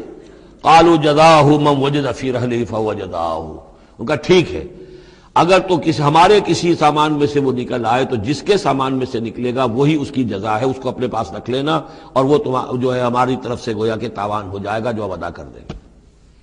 قالوا جزاؤہ من وجد فی رحلہ فہو جزاؤہ، وہی بدلہ ہوگا، اس کو تم رکھ لینا، وہ تمہارا غلام بن جائے گا۔ کذالک نجزی الظالمین، ہم تو اسی طریقے سے ظالموں کو بدلہ دیا کرتے ہیں، یہی ہمارے ہاں رواج ہے۔ حضرت یوسف کے بھائی کہہ رہے ہیں فبدا لهم بأوعیتهم قبل وعاء اخیہ، تو حضرت یوسف نے شروع کی تلاشی لینی تو اپنے بھائی کے اس بورے سے پہلے ان کے بوروں کی تلاشی لی، ثم استخرجها من وعاء اخیہ، پھر نکال لیا اپنے بھائی بنیامین کے بورے میں سے۔ کذالک کدنا لیوسف، اب یہاں چونکہ ذرا سا اشکال ہوتا ہے کہ ایک طرح کا دھوکہ ہو رہا ہے یہ، تو اس میں ذرا ایک یعنی شان نبوت جو ہے حضرت یوسف علیہ السلام کا مقام اور مرتبہ، اور آپ نے اس طرح کی تدبیر اختیار کی ہے تو اللہ تعالیٰ نے اس کی ذمہ داری خود لی ہے۔ کذالک کدنا لیوسف، یہ چال ہم نے یوسف کو بتائی، کیونکہ اللہ کے علم میں تو تھا کہ کوئی گزند نہیں پہنچے گا، سب کو ان کو آئی جانا ہے، عارضی سا معاملہ ہے، اس عارضی سی تدبیر میں کسی کو نقصان کوئی پہنچ نہیں رہا ہے، تو ایک تدبیر ہے، یہ ایک توریہ جو ہو گیا ہے، اس توریہ کے ذریعے سے وہ صورتحال، کیونکہ اللہ کو تو اختیار ہے، تو اس میں اللہ تعالیٰ نے اس کی پوری ذمہ داری خود اٹھا لی ہے۔ کذالک کدنا لیوسف، اس طرح ہم نے یہ چال اور یہ تدبیر بنا دی یوسف کے لیے۔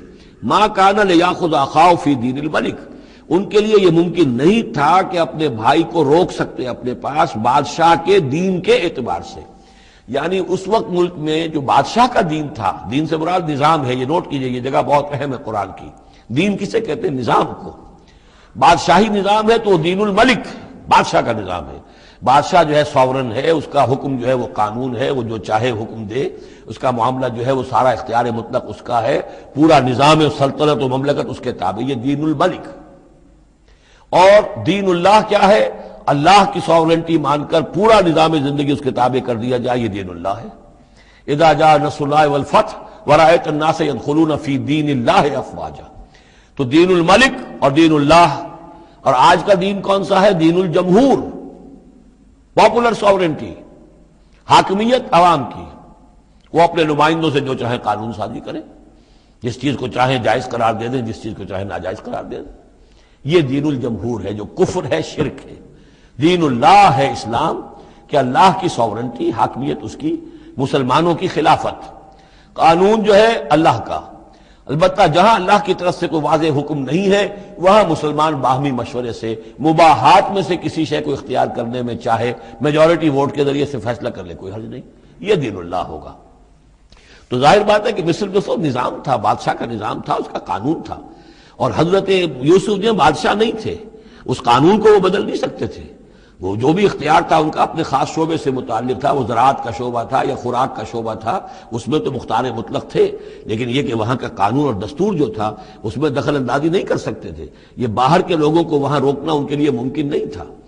کذالک کدنا لیوسف ما کان لیاخذ اخاہ فی دین الملک، ان کے لیے ممکن نہیں تھا کہ اپنے بھائی کو بادشاہ کے قانون اور نظام کے تحت اپنے پاس روک سکتے، الا ان یشاء اللہ، سوائے اس کے جو اللہ چاہے۔ اللہ نے یہ تدبیر اختیار کی اور اس طریقے سے بنیامین خود ان کے بھائیوں کے منہ سے یہ لفظ نکل گیا، اور ظاہر بات ہے یہ بھی اللہ تعالیٰ کے انگلیوں کے مابین ہے تمام انسانوں کے دل، جسے چاہتا ہے پھیر دیتا ہے کہ ٹھیک ہے جس کے کجاوے میں سے اور جس کے بورے میں سے نکل آئے وہ پیالہ، بس اسی کو رکھ لینا تم۔ لہذا ان کے کہنے کے مطابق اب بنیامین حضرت یوسف کے پاس رہ گئے۔ نرفع درجات من نشاء، ہم درجے بلند کرتے ہیں جن کے چاہتے ہیں، وفوق کل ذی علم علیم، اور ہر صاحب علم کے اوپر کوئی اور صاحب علم بھی ہے، یعنی علماء کے بھی درجات ہیں اور ایک سے ایک بڑھ کر علم رکھنے والے ہیں، اور پھر سب سے بڑا عالم وہ اللہ خود ہے۔ قالوا ان یسرق فقد سرق اخ له من قبل، اب ان کی دیکھیے وہ ابھی تک ان کی طبیعت کے اندر وہ ہلکا پن جو ہے، زیادہ سخت لفظ میری زبان پر آ رہا تھا، ہلکا پن باقی ہے۔ انہوں نے کہا اچھا اس نے چوری کی ہے تو اس کا ایک بھائی اور بھی تھا، یعنی یوسف، اس نے بھی چوری کی تھی۔ یہ ایسے ہی ہیں، یہ دونوں بھائی جو ہیں یہ اسی قسم کے ہیں۔ ان یسرق فقط سرق اخ له من قبل، اس کا ایک بھائی اور بھی تھا، اس نے بھی چوری کی تھی۔ فاصرها یوسف فی نفسہ، تو اسے چھپائے رکھا یوسف نے اپنے جی میں، فوراً اس کے اوپر ریٹارٹ نہیں کیا۔ ولم یبدھا لهم، اور اس کو ظاہر نہیں کیا ان پر، اپنے دل میں انہوں نے کہا قال انتم شر مکانا، تم ہو بدترین لوگ، یہ تم جو ہے اس پر ہی چوری کا الزام تو خیر لگی گیا، وہ تو اللہ کی تدبیر سے میں نے خود لگوایا ہے، لیکن مجھ پر بھی لگا رہے ہو کہ اس کے بھائی نے بھی چوری کی تھی، تم لوگ بدتر ہو درجے میں۔ واللہ عالم بما تصفون، اور جو کچھ تم بیان کر رہے ہو اللہ اس کی حقیقت سے خوب واقف ہے۔ قالوا یا ایھا العزیز، اب وہ گڑ گڑانے پر آ گئے، کیا کریں اب؟ ابا جان سے حضرت یعقوب علیہ السلام سے تو پختہ وعدہ کر کے آئے تھے، قسمیں کھا کے آئے تھے۔ قالوا یا ایھا العزیز ان له ابا شیخا کبیرا، اے مختار مطلق، اے ان معاملات کے اندر اختیار رکھنے والے، اے عزیز، ان له ابا شیخا کبیرا، اس کا بنیامین کا باپ جو ہے بہت بوڑھا ہے، ضعیف ہے۔ فخذ احدنا مکانہ، ہم میں سے کسی کو اس کی جگہ پر روک لے، بدل دے، اس کو جانے دے اور ہم میں سے کسی کو رکھ لے۔ انا نراک من المحسنین، ہم دیکھتے ہیں کہ تم تو بڑے ہی نیک انسان ہو۔ قال معاذ اللہ، حضرت یوسف نے فرمایا اللہ کی پناہ، ان ناخذ الا من وجدنا متاعنا عنده، اس کی اللہ سے پناہ اس کی کہ ہم پکڑیں اس کو کہ سوائے اس کے کسی اور کو جس کے پاس کہ اس کا ہمارا مال برآمد ہوا ہے۔ انا اذا لظالمون، اس صورت میں تو ہم ظالم ہوں گے۔ فلما استيئسوا منه، جب وہ ساری اپنی جو بھی ہو سکتی تھی منت سماجت کر کے جب مایوس ہو گئے کہ حضرت یوسف بات ماننے والے نہیں ہیں، خلصوا نجیہ، اب وہ ایک طرف ہو گئے، علیحدگی میں جا کر آپس میں مشورہ کیا اب کیا کریں۔ قال کبیرہم، کہا ان کے بڑے نے، یہ وہی یہودا جس نے اس وقت بھی کہا تھا حضرت یوسف کے بارے میں کہ قتل مت کرو، لا تقتلوا یوسف وَاطْرَحُوهُ فِي أَرْضٍ يَخْلُ لَكُمْ وَجْهُ أَبِيكُمْ، کسی زمین میں کہیں پھینک دو ان کو، لیکن یہ کہ وہی شخص اب کہہ رہا ہے قال کبیرہم أَلَمْ تَعْلَمُوا أَنَّ أَبَاكُمْ قَدْ أَخَذَ عَلَيْكُمْ مَوْثِقًا، جانتے ہو نا کہ تمہارے والد نے حضرت یعقوب علیہ السلام نے تم سے پختہ قسم لی ہوئی ہے، عہد لیا ہوا ہے، من اللہ، اور اللہ کے نام پر وہ عہد ہوا۔ وَمِن قَبْلُ مَا فَرَّطْتُمْ فِي يُوسُف، اور یاد کرو اس سے پہلے تم نے کتنی زیادتی کی تھی، کتنا تم نے بڑا جرم کیا تھا یوسف کے معاملے میں۔ فلن ابرح الارض، تو میں تو اب اس زمین سے نہیں کھسکوں گا، یہاں سے ہلوں گا نہیں، میں یہیں رہوں گا حتی یاذن لی ابی، یہاں تک کہ والد خود مجھے اجازت دے، اگر وہ ہماری جو بھی تم ایکسپلینیشن جا کر دو وہ مطمئن ہو جائیں اور پھر وہ اجازت دیں گے تو میں یہاں سے ٹلوں گا، ورنہ میں یہیں رہوں گا۔ فلن ابرح الارض، میں اس جگہ سے ہرگز نہیں ہلوں گا، حتی یاذن لی ابی، یہاں تک کہ میرے والد جو ہے مجھے اجازت دیں، اور یحکم اللہ لی، یا پھر اللہ کوئی فیصلہ میرے بارے میں کر دے، وہو خیر الحاکمین، اور یقیناً وہ بہترین فیصلہ کرنے والا ہے۔ ارجعوا الی ابیکم، لوٹ جاؤ اپنے والد کے پاس، ابا جان کے پاس، فقولوا، اور جا کر کہو، یا ابانا، ابا جان، ان ابنک سرق، آپ کے بیٹے نے بنیامین نے چوری کی، وما شہدنا الا بما علمنا، اور ہم کچھ گواہی نہیں دے سکتے، ہم تو وہی کچھ کہہ رہے ہیں جو ہمارے علم میں آیا ہے، ہم کچھ نہیں کہہ سکتے۔ وما كنا للغیب حافظین، اور ہم غیب کے ہم حافظ نہیں ہیں، ہمارے پاس اس کا کوئی ذریعہ نہیں ہے کہ اصل حقیقت سمجھ سکیں، جو بات سامنے آئی ہے وہ یہ ہے کہ بنیامین نے چوری کی ہے۔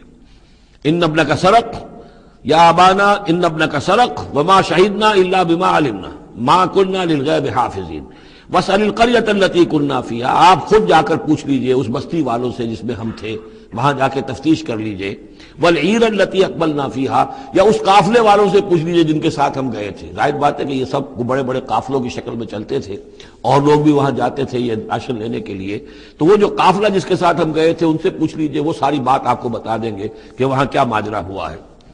وَإِنَّا لَصَادِقُونَ، اور ہم یقیناً جو کچھ عرض کر رہے ہیں صحیح کہہ رہے ہیں۔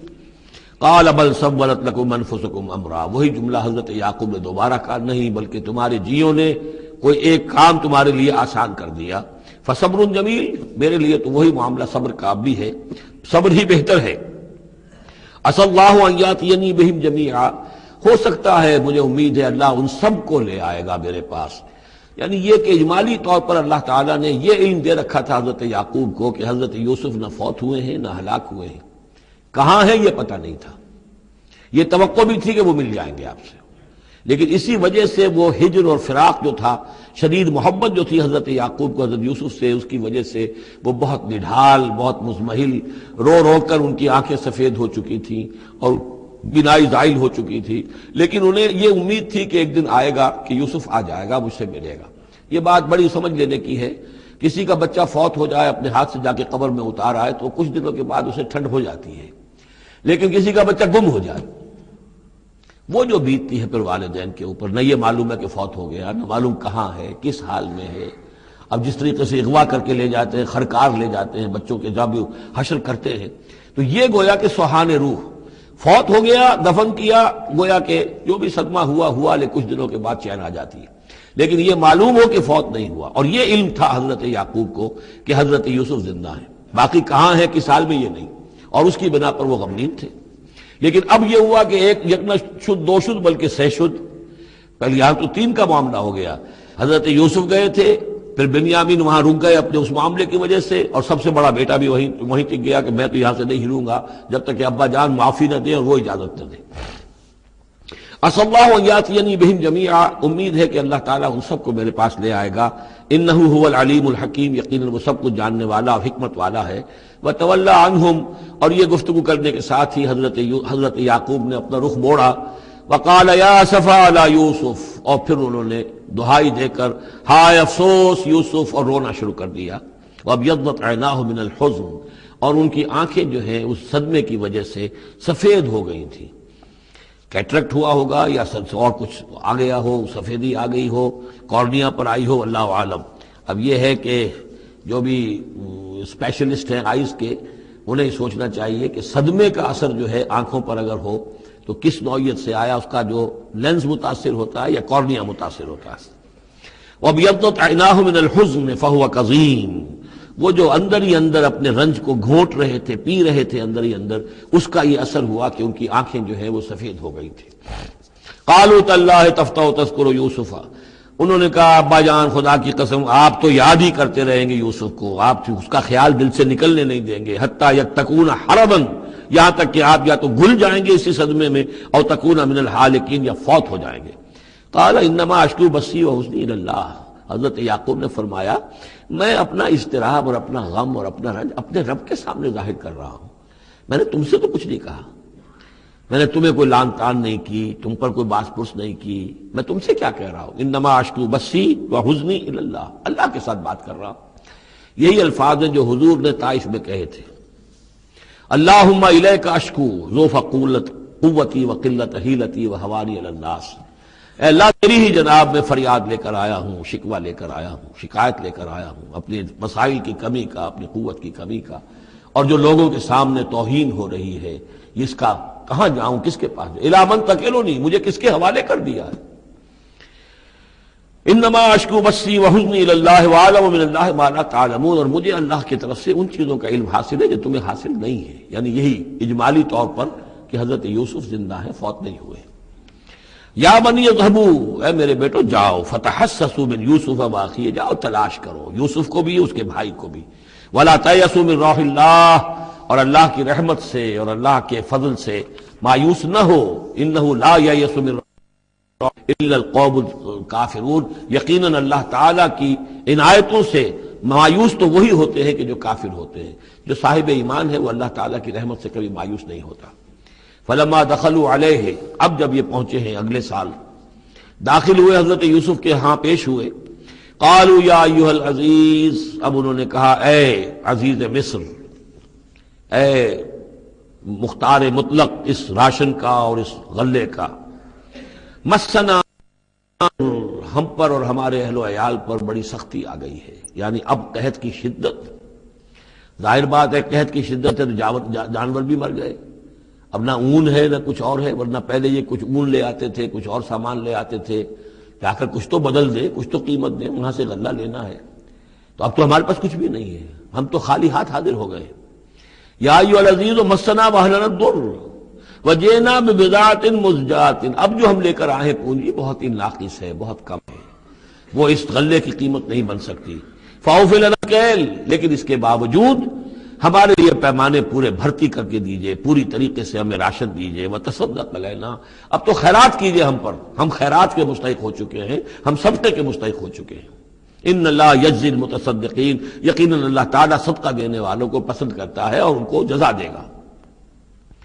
اب یہاں جو ہے یہ آخری بات ہو گئی کہ حضرت یوسف علیہ السلام بھی اپنے بھائیوں کو اس خستہ حالی میں دیکھ کر پھر مزید جو ہے ضبط نہیں کر سکے اور انہوں نے اپنی آئیڈینٹی ڈسکلوز کی. قال هل علمتم ما فعلتم بيوسف واخيه، اب حضرت یوسف پوچھتے تمہیں یاد ہے کچھ تم نے کیا کیا تھا یوسف اور اس کے بھائی کے ساتھ؟ یہ وہی جو اللہ تعالیٰ نے فرمایا تھا کہ جب جمع ہوئے تھے تو ہم نے وہی کر دی تھی. وَأَوْحَيْنَا إِلَيْهِ لَتُنَبِّئَنَّهُم بِأَمْرِهِمْ هَٰذَا وَهُمْ لَا يَشْعُرُونَ، ایک وقت آئے گا اے یوسف کہ تم یہ ساری بات جتلاؤ کو اور انہیں گمان بھی نہیں ہوگا. هل علمتم ما فعلتم بيوسف واخيه قال انت یوسف، اب وہ انہوں نے غور سے دیکھا ہوگا کیا یہ آپ یوسف ہیں؟ قال انا یوسف وهذا اخی، حضرت یوسف نے فرمایا ہاں میں یوسف ہوں اور یہ میرا بھائی بنیامین ہے. قد من اللہ علینا، اللہ نے ہم پر بڑا احسان فرمایا ہے. انہ من یتق ویصبر فإن اللہ لا یضیع اجر المحسنین، یقیناً جو شخص تقوی کی روش اختیار کرتا ہے اور صبر کرتا ہے تو اللہ ایسے نیکوکاروں کے اجر ضائع نہیں کرتا. قالوا تاللہ لقد آثرک اللہ علینا وإن كنت، انہوں نے کہا اللہ کی قسم ہے اللہ نے آپ کو ہم پر ترجیح دی ہے، پسند کر لیا ہے، اور یقیناً ہم تھے خطا کار، ہم سے ہی غلطیاں ہوئی ہیں، ہم نے ظلم کیا ہے، ہم نے زیادتیاں کی ہیں. قال لا تثریب علیکم اليوم، حضرت اب یوسف علیہ السلام کی وہ جو شخصیت کی بلندی ہے، ترفع ہے، وہ ظاہر ہو رہی ہے. نہیں، آج میں تم پر کوئی ملامت نہیں کرنا چاہتا، ہو گیا جو ہونا تھا. قال لا تثریب علیکم اليوم یغفر اللہ لکم، اللہ تمہیں معاف کرے. وہو ارحم الراحمین، اور وہ بہترین رحم کرنے والا، تمام رحم کرنے والوں سے بڑھ کر رحم کرنے والا ہے. اذهبوا بقمیصی ھذا، یہ میرا کرتا لے جاؤ، فالقوہ علی وجہ ابی، تو میرے والد کے چہرے پر اس کو ڈال دو، یات بصیرہ، ان کی بصارت لوٹ آئے گی. واتونی باہلکم اجمعین، اور تم اپنے سارے خاندان کو، قبیلے کو لے کر آ جاؤ. ولما فصلت العیر، اب یہاں سے مصر سے چلا ہے قافلہ جس میں کہ حضرت یوسف کا وہ پیرہن بھی ہے، وہ کرتا بھی ہے. قال ابوہم، اب وہاں کنعان کے اندر بیٹھے ہوئے حضرت یعقوب فرما رہے ہیں انی لاجد ریح یوسف، مجھے تو یوسف کی خوشبو آ رہی ہے، آج تک تو آئی نہیں، اب آ گئی. مطلب یہ کہ یہ اللہ تعالیٰ کی طرف سے ہوتا ہے، یہ کسی کے ذاتی اوصاف نہیں ہے. کسی نبی کا کوئی اپنی قدرت ذاتی نہیں ہوتی، جو بھی علم اللہ دینا چاہے، جس وقت جو چیز جو ہے وہ اللہ تعالیٰ کو دکھا دے. حضرت عمر کو اگر میدان دکھا دیا گیا، میدان جنگ جو ہے شام کا، اللہ نے جب چاہ دکھا دیا. لیکن اس کا یہ مطلب تو نہیں تھا کہ جب چاہتے حضرت عمر دیکھ لیتے، کہ ٹی وی آن کیا اور دیکھ لیا کہ اس وقت کیا ہو رہا ہے وہاں. یہ نہیں ہے، یہ اختیار جو ہوتا تھا ان کا، اللہ تعالیٰ جس کے لیے چاہے، جو کرامت چاہے، جو معجزہ چاہے ظاہر کر دے. لیکن جب نہیں اللہ کی مشیت تو نہیں. پاس ہی کتنے دور ہوں گے جب کہ اس کنویں میں پڑے ہوئے تھے، اس وقت انہیں خوشبو نہیں آ رہی تھی، ورنہ خوشبو سونگ سونگ کر جو وہاں پہنچ گئے ہوتے. لیکن یہ کہ یہ اللہ کی طرف سے ہے. لاجد انی لاجد ریح یوسف لولا ان تفندون، مجھے اندیشہ ہے تم مجھے یہ نہ کہو کہ اب تو یہ بالکل سٹھیا گئے، یعنی اب یہ یوسف کی خوشبو آ رہی ہے ان کو. قالوا تاللہ انک لفی ضلالک القدیم، انہوں نے یہی کہا گھر والوں نے، خدا کی قسم آپ اپنے اسی پرانے خیال میں ہیں، پرانے وہم میں ہیں، آپ سمجھتے ہیں کہ یوسف زندہ ہے، حالانکہ نہ معلوم وہ کہاں کا ہلاک ہو چکا، ختم ہو چکا. فلما جاء البشیر، تو جب وہ بشارت دینے والا آیا، القاہ علی وجہہ، اور حضرت یوسف کا کرتا اس نے ڈالا حضرت یعقوب کے چہرے پر، فردتنا بصیرا، تو وہ لوٹ آئے دیکھتے ہوئے، یعنی ان کی نگاہ جو ہے وہ عود کر آئی، بصارت لوٹ آئی. قال الم اقل لکم انی اعلم من اللہ ما لا تعلمون، انہوں نے فرمایا کیا میں نے تم سے نہیں کہا تھا مجھے اللہ کی طرف سے ان چیزوں کا علم حاصل ہے جو تم نہیں جانتے.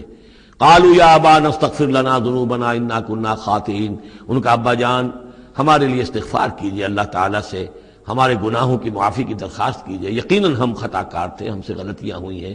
قال سوف استغفر لکم ربی، اب یہاں دیکھیے صوفہ کا لفظ بہت اہم ہے، ذرا ٹھہر کر میں استغفار کروں گا. ابھی غصہ ختم نہیں ہو رہا ہے حضرت یعقوب علیہ السلام کا، یعنی یہ کہ ابھی وہاں پیشی ہو جائے گی، اس کے بعد سارا معاملات کی صفائی ہوگی، ابھی فوری طور پر استغفار نہیں کر رہے ہیں. سوف استغفر لکم ربی، ٹھیک ہے، کچھ وقت کے بعد میں تمہارے لیے استغفار کروں گا، انہ هو الغفور الرحیم، یقیناً وہ غفور ہے اور رحیم ہے۔ فلما دخلوا علی یوسف، اب جب یہ سب کے سب آ گئے وہاں سے، پورا قافلہ آ گیا، تمام بنی اسرائیل، اب 12 گھرانے تھے یہ، ان کی اولادیں تھیں، ان کے بچے تھے، بیویاں تھیں، وہ سب آ گئے۔ لما دخلوا علی یوسف آویٰ الیہ ابویہ، تو اب انہوں نے اپنا جو بھی تخت، جو بھی جگہ اونچی ہوگی بیٹھنے کی، اپنے والدین کو، اپنی والدہ کو بھی اور حضرت یعقوب کو بھی وہاں بلا لیا۔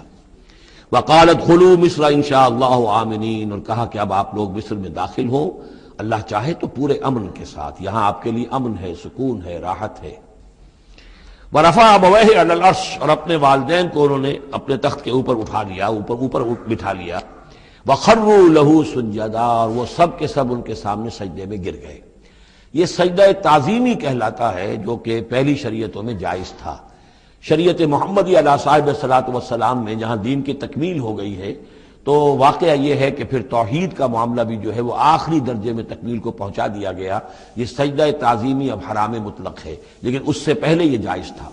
ہمارے ہاں بعض لوگ جو ہے وہ قبروں کو یا اور ہم اپنے پیروں کو، بزرگوں کو کہتے سجدہ کرتے ہیں یا جھکتے ہیں، تو دلیل پکڑتے ہیں ان چیزوں سے کہ یہ سجدہ دیکھو حضرت ابراہیم سے ثابت ہے، فلاں سے ثابت ہے، اور یہ جو حضرت یوسف کو سجدہ کیا گیا ہے۔ لیکن یہ سجدہ سمجھ لیجئے سجدہ تعظیمی جائز تھا، اس میں کوئی شک نہیں، لیکن اب یہ حرام مطلق ہے۔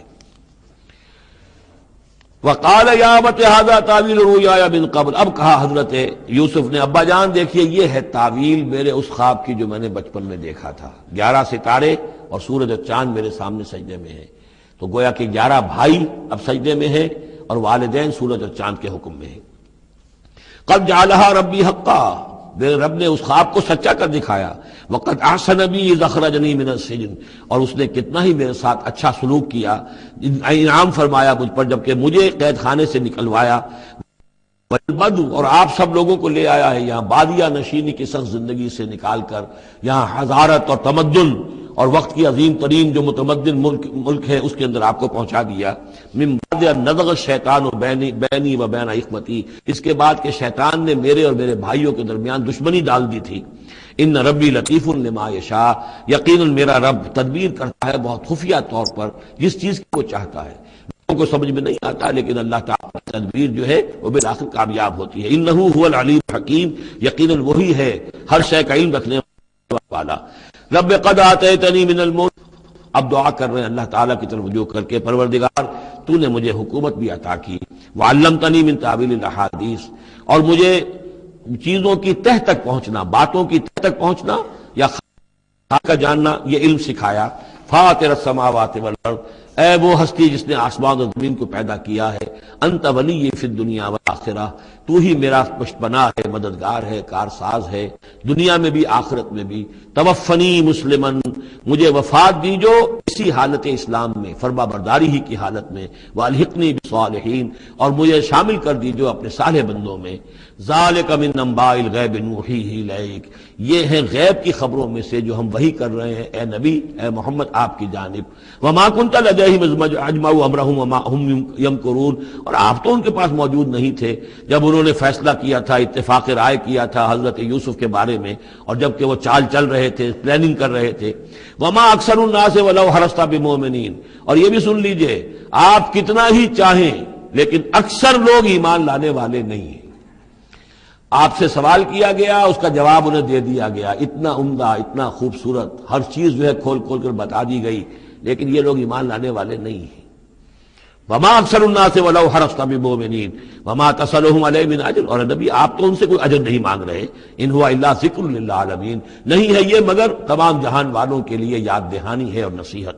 وَكَأَيٍّ مِّنْ آیَةٍ فِي السَّمَاوَاتِ وَالْأَرْضِ يَمُرُّونَ عَلَيْهَا، اور کتنی ہی اور آیتیں ہیں، نشانیاں ہیں آسمانوں اور زمین میں جن میں کہ یہ گزرتے رہتے ہیں، دیکھتے رہتے ہیں، وَهُمْ عَنْهَا مُعْرِضُونَ، لیکن اعراض ہی کرتے رہتے ہیں، ان پر توجہ نہیں کرتے، غور نہیں کرتے۔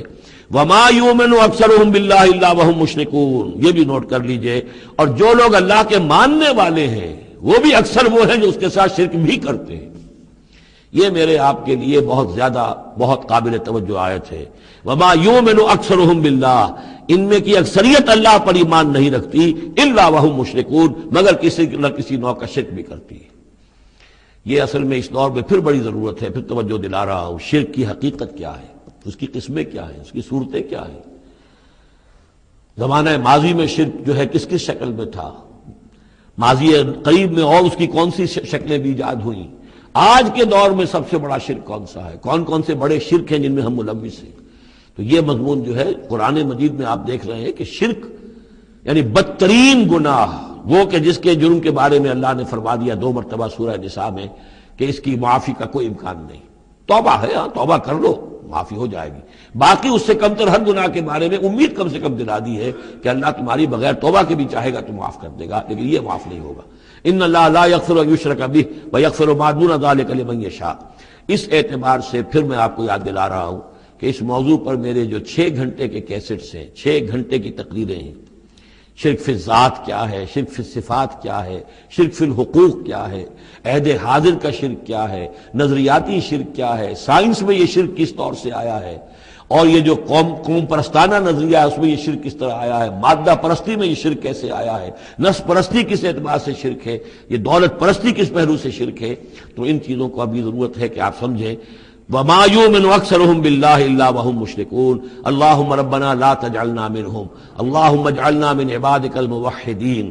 اللہ تعالی ہمیں اپنے موحد بندوں میں سے بنائے۔ وكأي من آية في السماوات والأرض يمرون عليها وهم عنها معرضون۔ اور کتنی ہی نشانیاں ہیں آسمانوں میں اور زمین میں جن پر سے یہ گزرتے رہتے ہیں لیکن اعراض کرتے ہیں، ان کی طرف توجہ نہیں کرتے، غور نہیں کرتے، ان سے سبق حاصل نہیں کرتے۔ وما یؤمن اکثرهم باللہ الا وهم مشرکون۔ ان کی عظیم اکثریت اللہ پر ایمان نہیں رکھتی یا نہیں لاتی مگر کسی نہ کسی نوع کے شرک میں بھی ملوث رہتی ہے۔ یہ معاملہ جو مشرکین ہیں ان کے لیے تو بالکل واضح ہے، جیسا کہ میں نے بارہا بیان کیا ہے کہ ایک بڑے خدا کو تو سب مانتے تھے، ایک بڑا اللہ، اس کے ساتھ آلہہ، کیپٹل جی والا گاڈ ایک، باقی گاڈز اینڈ گاڈسز بے شمار، مہادیو ایک، باقی دیویاں دیوتا بے شمار۔ لیکن جو لوگ اپنے آپ کو موحد سمجھتے ہیں اور اپنے خیال میں وہ امکانی حد تک موحد ہوتے بھی ہیں، بسا اوقات غیر شعوری طور پر وہ بھی کسی نہ کسی نوع کے شرک میں ملوث ہو جاتے ہیں، جس کے لیے بڑی گہری بصیرت کی ضرورت ہے کہ شرک کن کن صورتوں کو اختیار کر سکتا ہے، اس کا صحیح تصور اور صحیح شعور اور ادراک انسان کو ہو جائے۔ افامنوا ان تاتیہم غاشیۃ من عذاب اللہ۔ کیا وہ نہ چنت ہیں، اس سے بے خوف ہو چکے ہیں اس سے کہ دھمکے ان پر کوئی عذاب کی طرف سے ڈھانپ لینے والی شے، کوئی آفت عذاب کی، اللہ کے عذاب کی، او تاتیہم الساعۃ بغتۃ، اور انہیں اس کا بھی کوئی ڈر نہیں رہا ہے کہ قیامت اچانک آ پہنچے، وہم لا یشعرون، اور انہیں اس کا احساس تک نہ ہو۔ قل ھذہ سبیلی ادعو الی اللہ علی بصیرۃ انا ومن اتبعنی۔ کہہ دیجئے اے نبی صلی اللہ علیہ وسلم، یہ میرا راستہ ہے اور میں اللہ کی طرف بلا رہا ہوں، لیکن یہ میرا بلانا اور اس راستے کا اختیار کرنا اندھیرے میں ٹامک ٹوئیاں مارنے کے مترادف نہیں ہے۔ علی بصیرۃ انا، میں بصیرت باطنی کے ساتھ، سوجھ بوجھ کے ساتھ، سمجھ کر، کانشسلی، شعور کے ساتھ میں اس راستے پر چل رہا ہوں اور اس راستے کی طرف بلا رہا ہوں۔ اور جہاں تک تو حضور کا معاملہ ہے وہ تو بات بالکل واضح ہے کہ پورے شعور کے ساتھ، ادراک کے ساتھ، یقین کے ساتھ، بصیرت باطنی کے ساتھ، ظاہر بات ہے کہ آپ اللہ پر ایمان بھی رکھتے تھے اور اللہ کی طرف بلا بھی رہے تھے۔ یہاں زیادہ قابل توجہ ہے وہ من اتبعنی، جو میری پیروی کر رہے ہیں، وہ بھی اندھے بہرے مقلد نہیں ہے بلکہ وہ بھی میری پیروی کر رہے ہیں، تو وہ بھی علی بصیرت، سمجھ کر، شعور کے ساتھ۔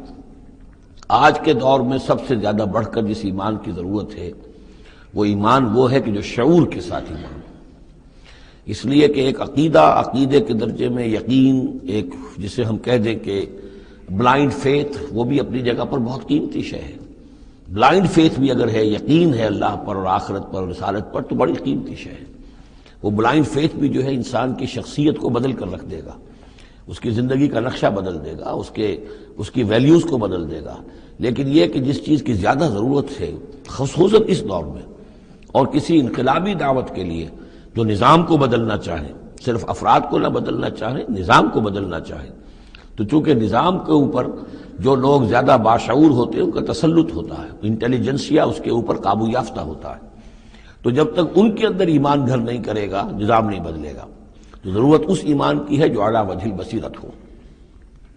وسبحان اللہ وما انا من المشرکین، اور اللہ پاک ہے اور میں ہرگز شرک کرنے والوں میں سے نہیں ہوں۔ وما ارسلنا من قبلک الا رجالا نوحی الیہم من اہل القری، اور اے نبی صلی اللہ علیہ وسلم ہم نہیں بھیجا ہم نے آپ سے پہلے مگر یہ کہ مردوں کو ہم بھیجتے رہے جن کی طرف ہماری وحی آتی تھی، بستیوں والوں میں سے جو بھی رسول بھیجے نبی بھیجے وہ سب مرد ہی تھے، انسان تھے۔ افلم یسیروا فی الارض، تو کیا یہ لوگ زمین میں گھومتے پھرتے نہیں ہیں؟ فینظروا کیف کان عاقبۃ الذین من قبلہم، کہ پھر وہ دیکھتے، غور کرتے، عبرت پکڑتے کہ کیا انجام ہوا ان کا جو ان سے پہلے تھے۔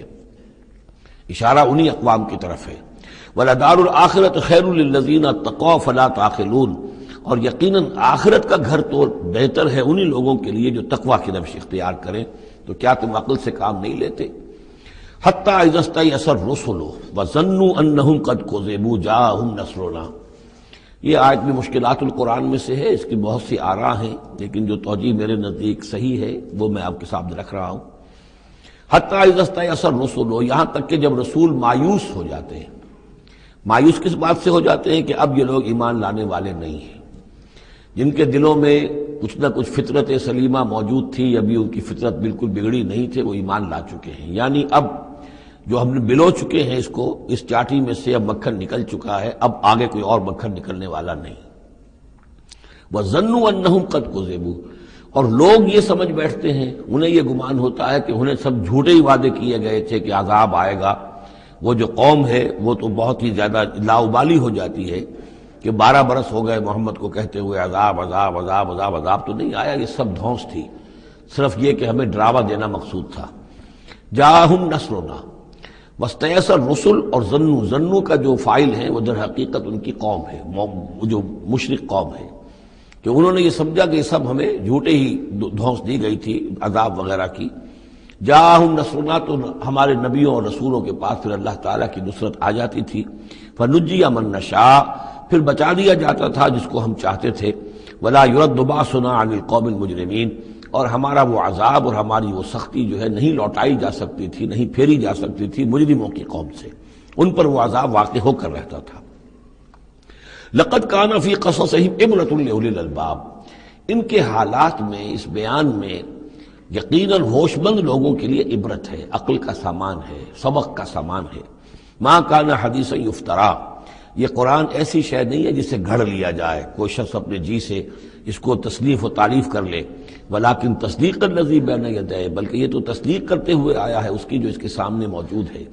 لیکن واقعہ یہ ہے کہ تورات میں جب یہ واقعات آتے ہیں، مولانا مودودی نے بہت ہی عمدگی کے ساتھ تقابلی مطالعہ کیا ہے کہ تورات میں جب یہ قصہ بیان ہوا ہے تو اس بیان کے اندر جو حسن ہے جو قرآن بیان کر رہا ہے، اور جو اس کے اندر حکمت کے نکات قرآن مجید نے بیان کیے ہیں، معلوم ہوتا ہے کہ اس کا کوئی 100واں حصہ بھی تورات کے بیان میں نہیں ہے۔ اس کی وجہ کیا ہے کہ اصل تورات گم ہو گئی تھی، بعد میں جب وہ حافظے سے مرتب کی گئی ہے تو ظاہر بات ہے کہ اس میں وہ بات پھر پیدا نہیں ہو سکی جو اصل اللہ تعالیٰ کی طرف سے اتری ہوئی تورات میں تھی۔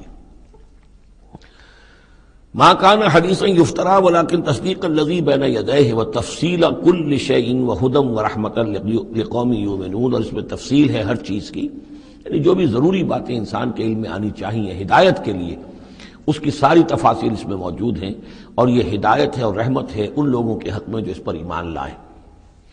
یہاں وہ 3 سورتوں کا ایک گروپ جو ہے وہ ختم ہوا، سب گروپ تو ایک ہی چل رہا ہے، تیسرا گروپ ہے یہ جس میں 14 سورتیں ہیں مکی اور ایک آئے گی مدنی سورہ نور۔ لیکن جیسا کہ میں نے عرض کیا ان میں 3 کے گروپس بنتے ہیں۔ سورہ یونس، سورہ ہود میں وہ نسبت ذاتیت بالکل واضح تھی، اور یہ اپنی جگہ بالکل منفرد مزاج کی صورت ہے، یہ سورہ یوسف اس کا اپنا مزاج ہے۔ ہاں اس کے قریب آ جاتی ہے ایک صورت اور، وہ تیسرا سب گروپ جب آئے گا تو اس میں سورہ مریم، سورہ طٰہٰ اور سورہ انبیاء۔ سورہ طٰہٰ بھی ایک ایسی صورت ہے قرآن مجید کی جس کا اکثر و بیشتر حصہ ایک رسول کے تذکرے پر مشتمل ہے، ایک نبی کے تذکرے پر مشتمل ہے، یہ سورہ یوسف، لیکن یہ تو پوری کی پوری حضرت یوسف کے حالات ہی پر ہے۔ سورہ طٰہٰ جو ہے وہ ایک رسول کے حالات پر مشتمل ہے، اکثر و بیشتر حصہ 8 میں سے 5 رکوع کے قریب جو ہے، لیکن اس میں یہ ہے کہ وہ رسول ہیں موسیٰ۔ اب ان دونوں میں نسبت کیا ہے؟ یوسف کے زمانے میں بنی اسرائیل مصر میں داخل ہوئے اور موسیٰ کے زمانے میں وہ مصر سے نکلے ہیں، تو ان کے حالات پر بھی ایک مکمل صورت، ان کے حالات پر بھی ایک مکمل صورت، لیکن وہ مصحف میں قرآن مجید کی اس ترتیب میں یہ متصل نہیں ہے بلکہ فاصلے پر ہیں۔ یہ اس 3 صورتوں کے سب گروپ میں ہے، وہ تیسرے سب گروپ میں آئے گی۔